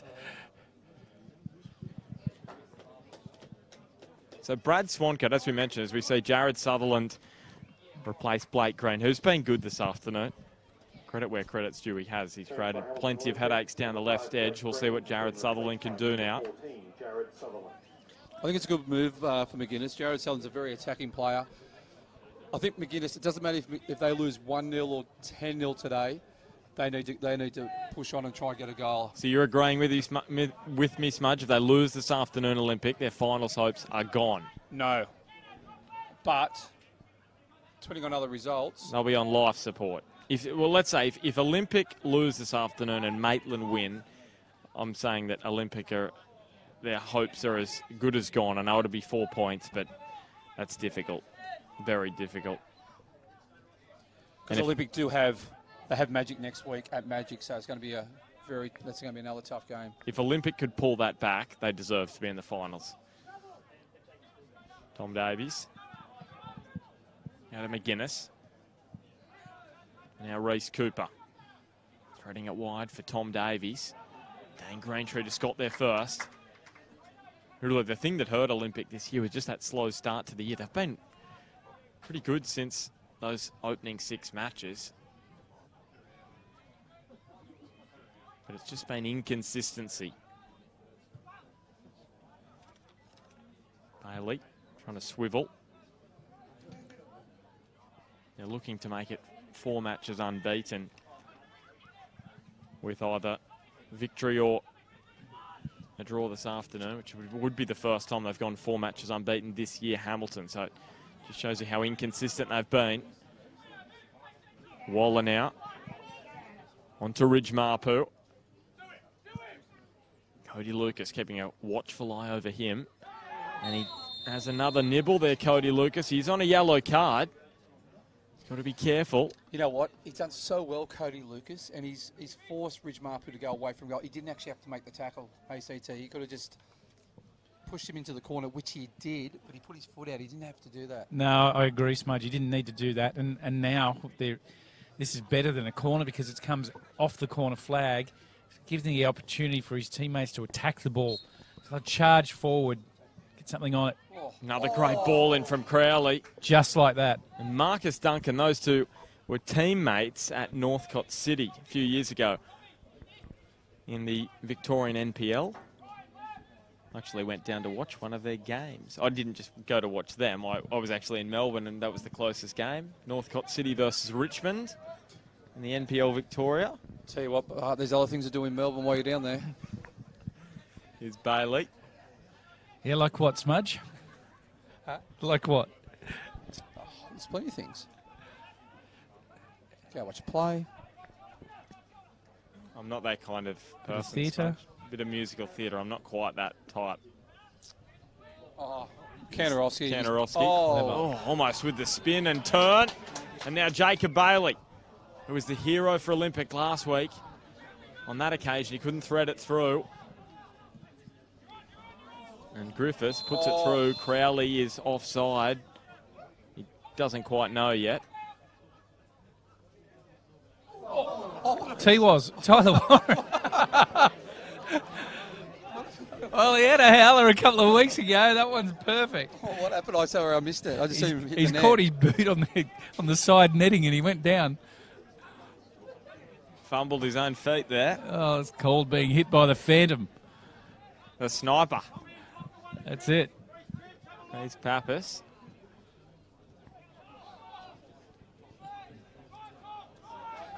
Now Tom Waller looks up, decides to take on the Olympic defence now. Ridge Marpu dinks it. Well, Tyler Warren was looking into the sun, but he took it well. And Bart, if Lambton do go into this one, they're on their way? Well, it depends on what happens at Edgeworth, CT, this afternoon. If Lambton do win this one and Edgeworth have a draw, there'll just be a 2-point gap, and Lambton's quest, we've been speaking about hunters and collectors this afternoon, CT, Lambton's quest for the Holy Grail will go on. All right, stop it now before we get pulled off YouTube. Oop. That's probably quick. There we go. All right. Here's Scott Pettit. Surprised Smudge didn't start to sing there. I know the words, mate. I know the words. We met Ben Hayes' mum a little while ago at half time, and just saw her starting to have a bit of a jig. Claims she's got a better bicycle than him. I'll let you work that one out. Griffiths. They're very good in tight situations, aren't they, Lambton? They've got good, nice close ball skills, except for... And now Pettit. Oh, that was a decent flick on. There was just no one rushing through. If there was, it would have been shut the gate, and Swancott would have had a big task on his hands. But still Olympic, in their second half, they just can't create a clear-cut chance, can they? You know why? Lambton aren't pushing numbers as forward as what they were in the first half, so they're sort of locking this game away. And that was the message at half-time by Pascoe. He said, be smart. We're 1-0 up. It's all about the result in the end. Yeah, and you're right with Lambton having good close ball control, Smudge. You've hit it on the head. And I think in the opposite, Peter McGuinness has brought Sutherland on for that, because that's what he's good at. And when he gets in those little pockets, like Cooper starts running at players, that's where he's dangerous. Sudden. Stuart Mashalik coming into this game. He got 20 minutes last week against Lake Macquarie. He's had some knee and calf issues this year. Good to see him back out there. So he's going to replace Jacob Bailey. Did speak to him before the game, and he said he wasn't, in his own words, not good for a full match. But he's good for a cameo. No goals yet for Stu in the NPL Northern New South Wales. Scored a few in the A-League, 9 to be precise. Could he score a big one here? And what a player to bring on. Scott Pettit. Now on to Tom Davies, who bombs on down the right edge, but you can see the bright yellow shirts that are getting back. They've got everyone bar Braden Crowley behind the ball now, Lambton. And that's going to create some headaches for Olympic as well, having Crowley up there in his pace. Here's Sutherland. Substitution. Takes on Ridge Marpu, who's got great skill, and on that occasion he just dinked the ball in and Duncan was able to read it easily. Mashalik takes on the strike. Bit ambitious.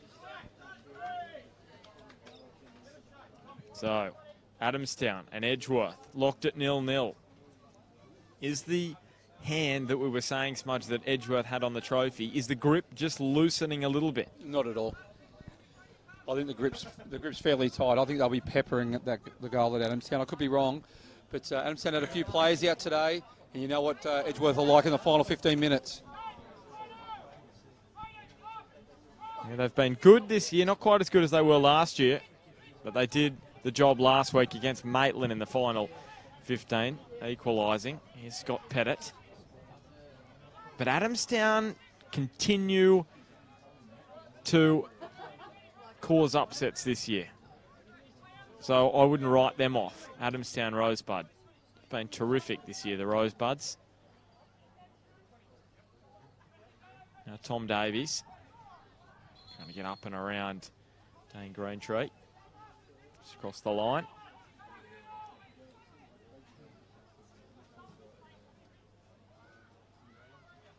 So inside the final half an hour here at Darling Street. Round 20 of the NPL Northern New South Wales. Hamilton Olympic in 5th place on the ladder. And Reece Cooper can keep the shot down. Olympic in 5th place on the ladder. Coming into this match just a point outside the top 4. That 4th spot held by Maitland. And Lambton, they're in 2nd on 33 points. 4 points from top spot. And but if results remain the same, Charlestown will jump Olympic into 5th spot. Charlestown only have 1 match left in their season, so they can only get to 31 points. So if Maitland win this afternoon, that'll almost make it impossible for Charlestown. But there's plenty more water to pass under the bridge. Ben Hay. Cuts inside, away from Cody Lucas. Still going Ben Hay, and the touch just is too heavy from him. And now his former teammate, Jake McGuinness, is charging down the park. Back to Reece Cooper. He pulled a rabbit out of his hat, Reece Cooper. We've seen him do it before against Lambton. Back in the Great semi-finals in 2015, he scored a winner that sent Hamilton through to the finals, and Ryan Gallagher is going to give Jared Sutherland a card for diving. Yeah, a bit harsh, I thought. Yeah, look, you know what? For me, that one, boys, and put this one out of a limb, I can't see how he's got a yellow card from that. He just great turn. He had intention to go goalward bound, and he was brought down. If anything, I was expecting a blow for a penalty. Yep. What I thought. Yeah, I thought it was a good decision not to give a penalty. What definitely wasn't a penalty. That was a great decision. But I thought he lost his footing a little bit and just got a little bit of bump. Yeah. But it was well defended. So, and there's Tommy Waller, Bart, just leaving the ground. He's had another great game. He's been superb the last 6 or 7 games. And Pat Brown is on. We talk about Reece Cooper being the king of Darling Street. Well, Pat Brown, his record isn't too bad here either. 3 goals in his last 2 here at Darling Street, including a double off the bench in round 1 here last year for Lambton against his former club, and the winner that sent Lambton through to the grand final last year against Olympic. The goal which made it 2-1 and killed off Olympic. Boys quickly around the grounds. Charlestown get their second goal, so they lead Valentine 2-0. So Charlestown keeping their slim finals hopes alive. Sutherland back to Cody Lucas, and Hamilton Well still played. after this elusive equaliser. Tom Davies is being afforded some space. Now Pettit. Can he find Davies with the 1-2? He can't. Michalek, what a man you'd want to have on the ball at that point, and Kyle Hodges just lost his head a little there. Maybe that pressure just telling on Olympic now. Or it was a shot. Well, we have seen Kyle Hodges shoot this year. I think the less said about that, the better.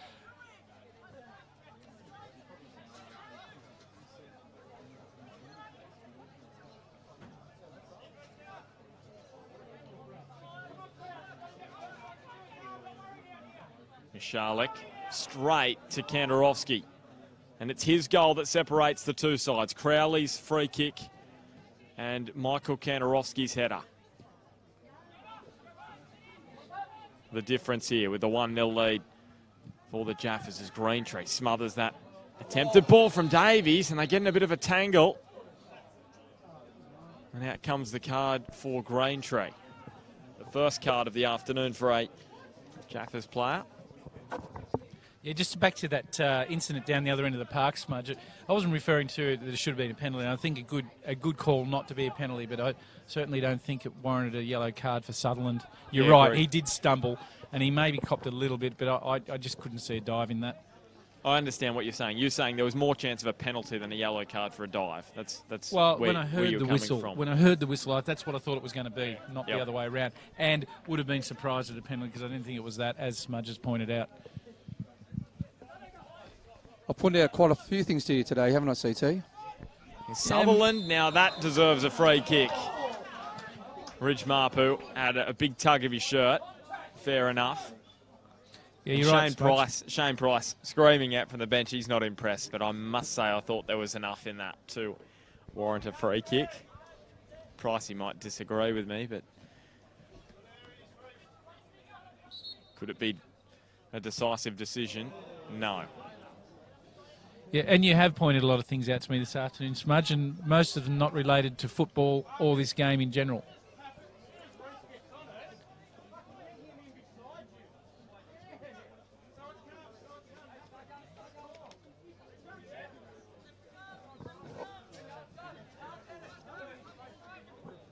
So Pete McGuinness has got one more outfield player left on the bench. It's Jed Hornery, who's been lethal when he's played this year. He's been injured for a large portion of this season, and maybe he's just saving him up for the final 15 minutes.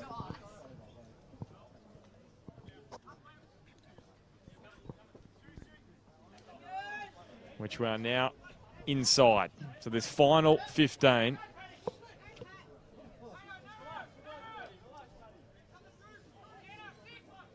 Olympic have been good in this period of time this year. They've scored 7, conceded just 3, and Lambton This is where fitness and depth have hurt them with the amount of injuries they've received this year, Lambton. They've scored just 3 and conceded 5 in the final 15. So you'd say they're right for the picking at the moment, Lambton.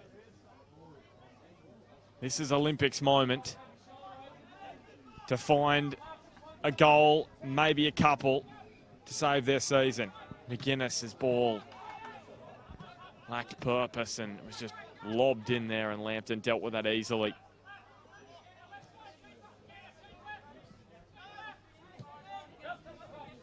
And you can see now they've literally got what looks to be a 5-man backline with Ridge Marpu and Dane Greentree on each flank, and then you've got Duncan, Odell and Sessions across the back. And it is very well structured at the moment, Lambton. 5 men at the back. It's a wall. Crowley was through then. He laid the ball off to Brown. He was through. And now Greentree. And with Olympic pushing forward, that will give Pat Brown some chances in the front third. A man who's lacked confidence of late. He scored just once in his last 11 matches, Pat Brown. Well, as you know, he's been working in Sydney, so he's struggling to train with the squad, I've been told. So, and he's not available for Saturday games. So, It breaks down again for Olympic. The structure at the moment of Lambton is very solid. yeah, very compact.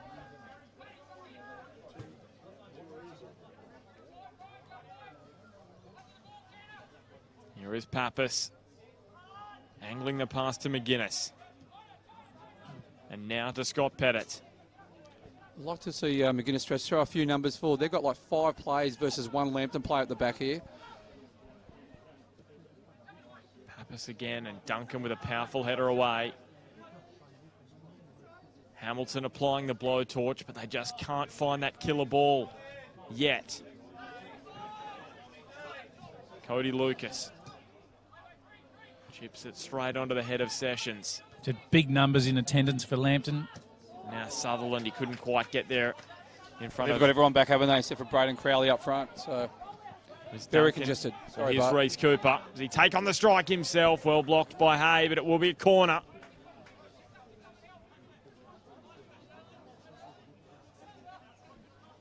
How well can Lambton defend this set piece?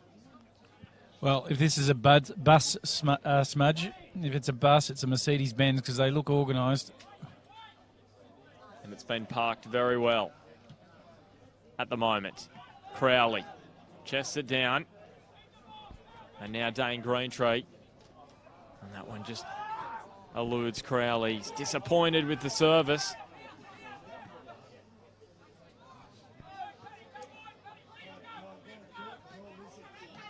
Now McGuinness angling the run. Brown coming from behind. Sutherland. Nice turn just on the byline.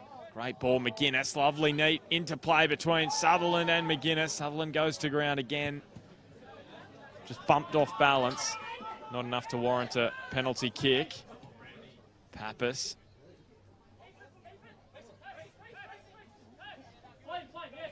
Pat Brown almost went on one knee there. Did. Towards Pappas. Great ball it was. And now Cooper. Is this the moment for Hamilton, and Swancott with a paw? Oh, Swancott's down. And he may have hurt his shoulder here. This could be terrible for Lambton. He did overstretch there, Brad Swancott, and has he potentially dislocated a shoulder? The Browns, Amstown Rosebuds and Edgeworth, and the 79th minute, it's still... What does it look like, Smudge? Maitland and Lake Macquarie. Maitland is leading Lake Macquarie 1-0. It looked quite awkward, didn't he? He sort of overstretched. We haven't got the replays in front of us, but I don't know if he landed awkwardly or he just got his shoulder in a bad position. Well, here we go. Pete McGuinness has actually heard the scores being read out, so we would know Maitland are up against Lake Macquarie. I'm not sure whether he made the decision after hearing the scores or he's just decided previously that he's going to make his final change. It will be it will be Ryan Smith, it looks to be. Scott Pettit has been replaced by number 20, Ryan Smith. Will be Ryan Smith to come on for Pettit. Just on Jed Hornery, Bart, talking to McGuinness before the game, his hamstring's probably not 100% at the moment. You'd love to use him if he could, but I just don't think it's ready. And he keeps coming back a tad early and keep tweaking that hammy, unfortunately for Jed. You just don't risk him in this situation, or do you? He's too valuable. We spoke about Brad Swancott, and he had his game face on before the game and about his routine. That save that he's pulled out there off the strike from Cooper, full outstretch, and this is where he's at his best, and he's obviously fallen awkwardly and possibly landed on his shoulder. He's come back up. He's not being replaced, and Smudgy, he's shaking it off like maybe it's got some tingling, or he's jarred it or something like that. Yeah, which you can do. Might have came down on his funny bone and just jarred the nerve, which goes around your humerus bone. Funny bone and humerus bone. Same thing. Ton of laughs in that. Well, hopefully for Swancott, he's okay, and particularly for Lambton. Nice touch. Well, we thought we were going to get a lot of goals this afternoon. The last 10 matches between these two sides have brought an average of nearly 4 goals a game. Based on what was happening earlier on in the match, we thought that might be the case, but just the one. And Olympic, what is going on? 2 wins out of their last 11 games here at Darling Street. It's becoming a real trend now for them. He's been good, hasn't he, Kandarowski? First half, he was sort of the free man. The game suited him. Even second half, he's been busy, getting forward, scored a goal.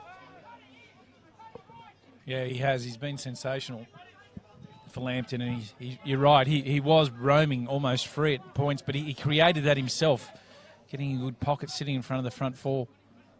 McGuinness onto Ryan Smith. The touch. First touch was a bit heavy, but he was able to reel it in. Cooper. They've got some numbers back here, Lambton. It's very congested. Looked across and saw Tom Davies. Olympic just need to be patient here. Try and drag Lambton out because they're sitting really deep on the 18-yard box. There's nowhere to go through. Well, this is the key, isn't it? You want to get forward and you want to go, but if there's no room to play, you do need to have that patience and be prepared to come right out, stretch them out so you can get in behind. At the moment, it's very difficult to penetrate.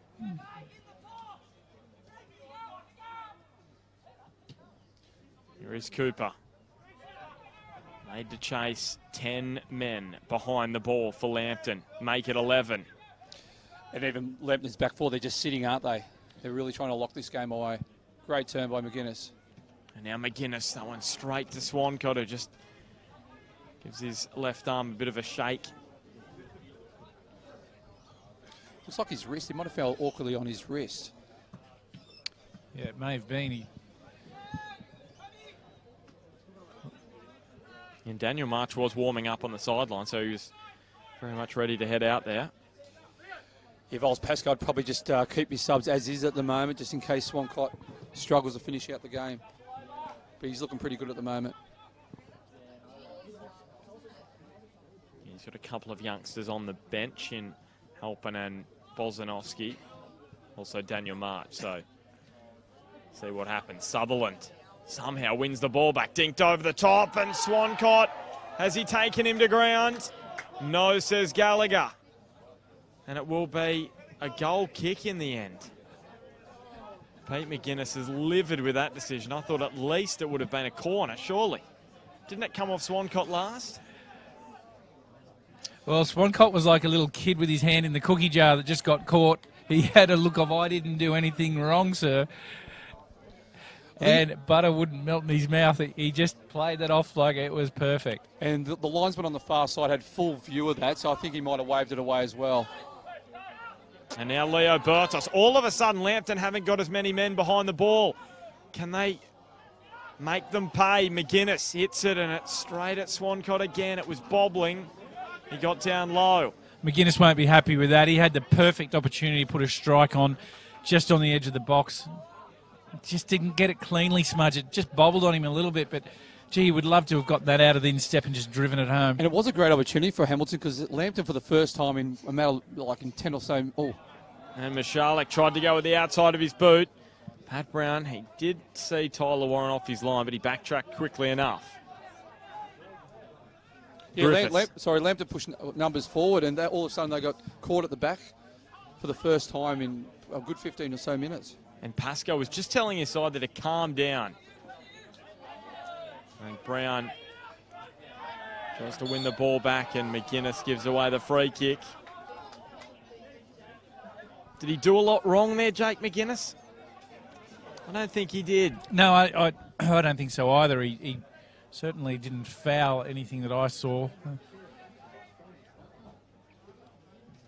He felt hard done by, that's for certain.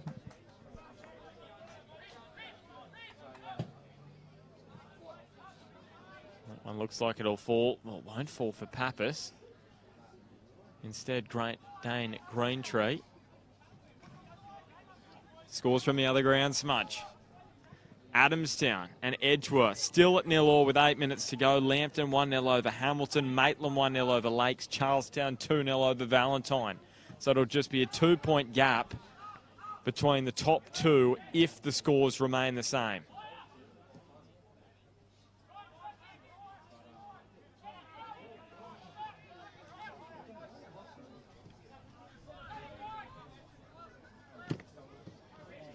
Lambton, a side who have never won the premiership in the top flight. Could that turn around this year? It would be a theft, you would say, if they snavelled it after Edgeworth really have been in charge of it for the back end of the season. Burtos over the top to McGuinness. Straight into the hand of Pat Brown. It will be a yellow card. Saying there was enough intent there, Ryan Gallagher, to warrant the yellow card. Well, just as we saw down at the other end for Lambton Jaffas, this one is outside away from the goal line and a good attacking position for Olympic to run on Smudge and get a nod on things. This sets up beautifully for them, to be honest, and it's about the delivery and execution right now. And as you can see, the sun's in all the players in Swancott's eyes. Burtos goes for goal. He curled that one viciously in towards the near post. And you would not believe it. Lake Macquarie have equalised against Maitland, and it is 1-1. And Hamilton maybe have been afforded a lifeline here. And if they can score, all of a sudden, could turn around in an instant. Here is Jake McGuinness. He couldn't keep it down. When Jake McGuinness goes to sleep tonight, he's going to think about two opportunities. Surely. That one and the one that he wasn't able to just get a piece of leather on. Surely if you're the ground announcer, don't you announce that? Hamilton players will get a massive spring in their step if they hear that Lake Macquarie have equalised. All of a sudden, the pressure's a little less. And Charlestown get their third. They go up 3-0 against Valentine. So as it stands, 2 points the difference between 4th and 5th, and 2 points the difference between 1st and 2nd on the ladder. It's all mightily close.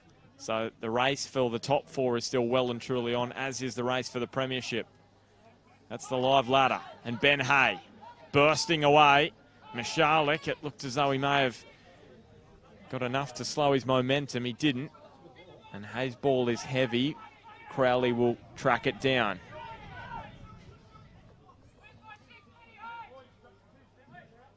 Now Pat Brown. Back to Duncan. Just knocks it on to Odell, and it's played straight to Sutherland. We know of his speed, but the cavalry's arriving. Sutherland! Show the composure of a veteran, the youngster, and equalises for Hamilton. And it may be the goal that saves their season. 2 goals this year, Jared Sutherland, and both of them have been decisive ones. Western, earlier in the season in round 11, he equalised. They went on to win that game. Could the same thing happen this afternoon? 1-1 at Darling Street. Peter McGuinness has brought on Sutherland.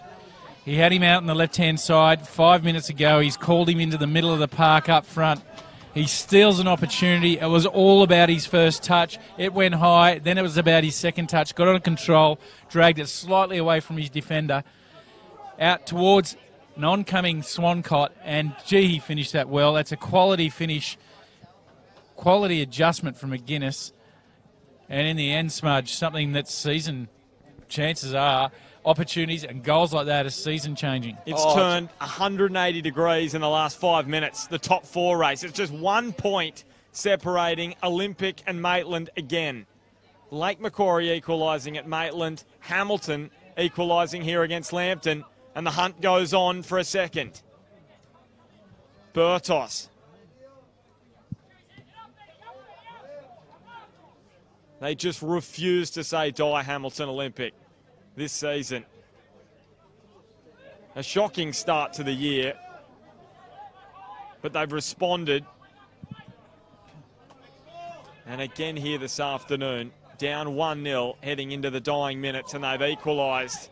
And maybe, just maybe, there's a chance for a winner in stoppage time. This is the first time I've seen Lambton a little bit rattled all game. They've been superb, Lambton. Olympic's been very good as well. It was just an error, wasn't it? A costly error, and Sutherland was good enough to take it. Very impressed with Sutherland there, just the way that he picked up. The first touch wasn't a good one. Not full of his own, just more of the bobble, and then the way he dragged it away, Smudge, away from his defenders and created an angle to take on Swancott. And he had 3 players chasing him down as well. He did really well. Very, very comfortable, very composed. Put it past Brad Swancott. And Hamilton, Lambton, for the first time in almost 4 matches. Well, it is more than 4 matches if you go back to the last time they conceded. It's a long time, and they concede. Lambton, a side that made conceding very hard to come by. It's Kantorowski who opened the scoring for them. Duncan's ball is angled to Mapu. We may have a bit of stoppage time. Kantorowski is cramping up. All of a sudden, things just turning the way of the men in blue.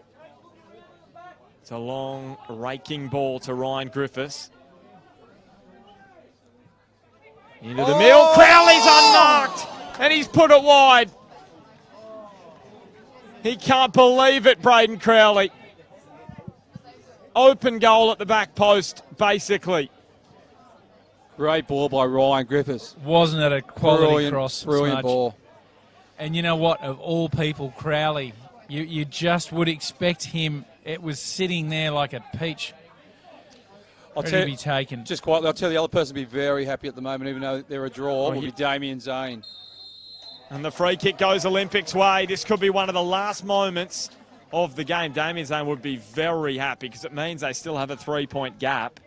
And if Edgeworth snatch a late one, the premiership could be gone.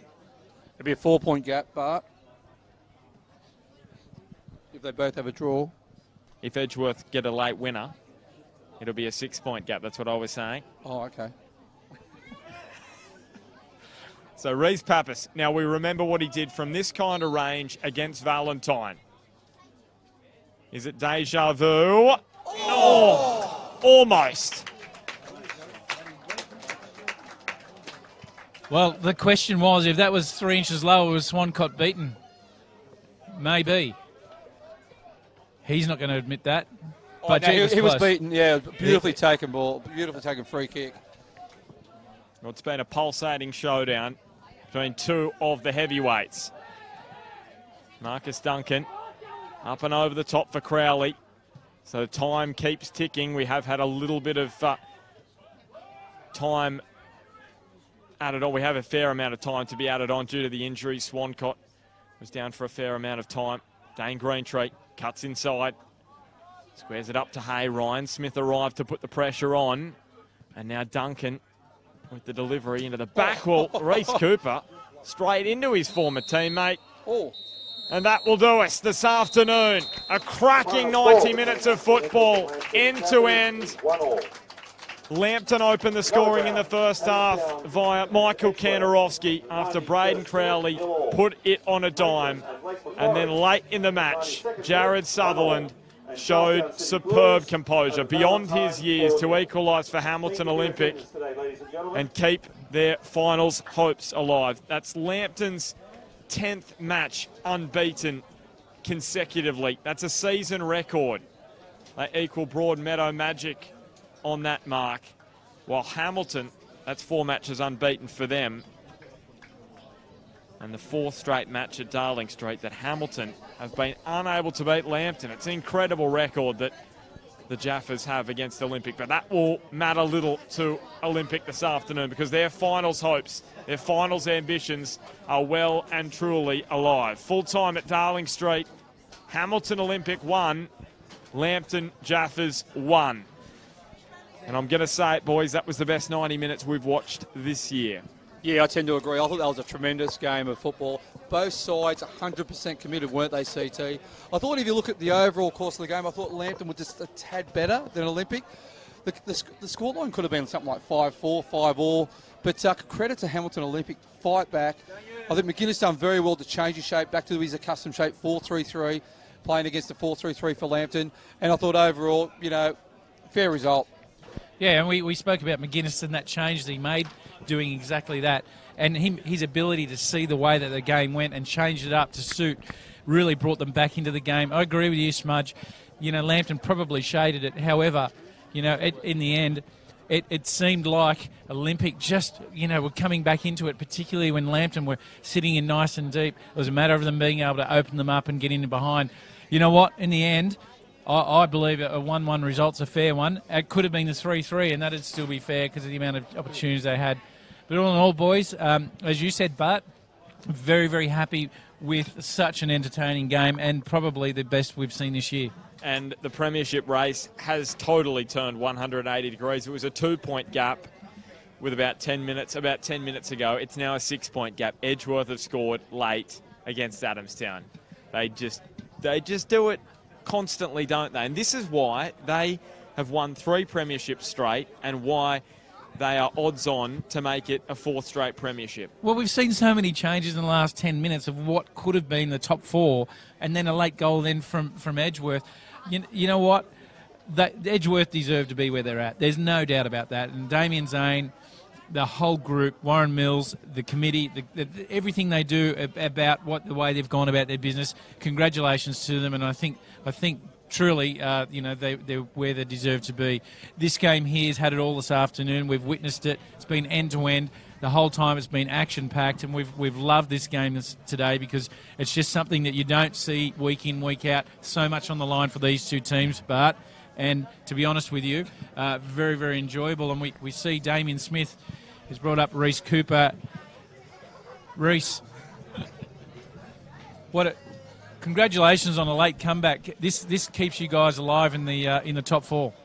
Yeah, mate, it was obviously a tough game, as I heard you over saying just before. It was good to come back. Well done to Sutho. He's been out with an injury, so that's a big confidence booster at the right end of the year for him. So, yeah, our fire still burns, so we're still alive. Reece, just tell me about the composure Jared Sutherland showed. Gets the ball on halfway, runs about 40 metres, slots it past Swancott. Just incredible. Oh, mate, for such a young fella, yeah, like for the composure he shows in this grade, that it's really good. So, yeah, I can't explain it. It's one of those things that comes straight to you, and yeah, good on you for getting a goal. The intensity was high through the game, like the energy levels, the skill levels were good. The ground's a little bit bumpy, all of that stuff, but you went in at half-time 1-0 down. For me, as a coach, I wouldn't be too disappointed with the way you played in the first half. You changed your shape when you came back out. What did Gino say to you guys at half-time? What was the message, and how did it change things in the second half? Well, our tactic from the outset was to press Lambton and to have 2 up front against their 3, so that was the first thing. We did find ourselves 1-0 down at half-time, and Gino just said, I need to drop back to Canner was pulling the strings a bit in that first half, so I need to come back and put pressure on him, and that was about it. We left Leo high to occupy the 3, and we tried to break through the wings. And was the energy and the mood in the dressing shed good at half-time, even though you're 1-0 down? Yeah, it's always good. Gino's built a great culture for us to be competitive, and we know what's at risk now and with the position we're in. So yeah, every break that we get, we always make sure this is probably our last 45 to show the competition that we're still in it. So Yeah, the boys did well. From a spectator's point of view, it was an absolute quality game to watch. The whole 90 minutes, the first 45 minutes just flew for us. We said that in the commentary. It was end-to-end stuff. It could have been 5-all or 4-all at half-time. Did you feel like that out there? It was a high-quality game, we thought. Yeah, we thought the heat might have had a little bit of an issue on it, but I think it stepped us up a little bit. But yeah, it was definitely we needed to come out and show Lambton that we're not scared of them. So, and they counteracted that with their own pressure. So it was good. It was really enjoyable to play in this game. And so next week you got the crosstown rivals, Broadmeadow Magic. Obviously they're in the hunt. Well, it's worth getting a late goal today against Adamstown. That virtually seals them for the premiership. So, but you guys really fight for that top 4 spot. Magic next week. Yeah, Magic. It's always fun versus Magic. It doesn't matter where we're sitting on the table. So yeah, hopefully we can just do the job again. A 1-0 win will be great for us. So yeah, that's our tactic, just to win that game. Well, Reece, congratulations on the result. That was a great result, 1-1. Keeps you in the hunt, and good luck next week. No, thank you. Thanks, guys, again. Yeah, thanks to Reece Cooper for having a chat to us post-match here at Darling Street. A great match of football, let's be honest, a cracking game. All right, well, that wraps it up. We'll see you midweek for the NPL show Thursday at 6:30 p.m. if you want to put yourself through it.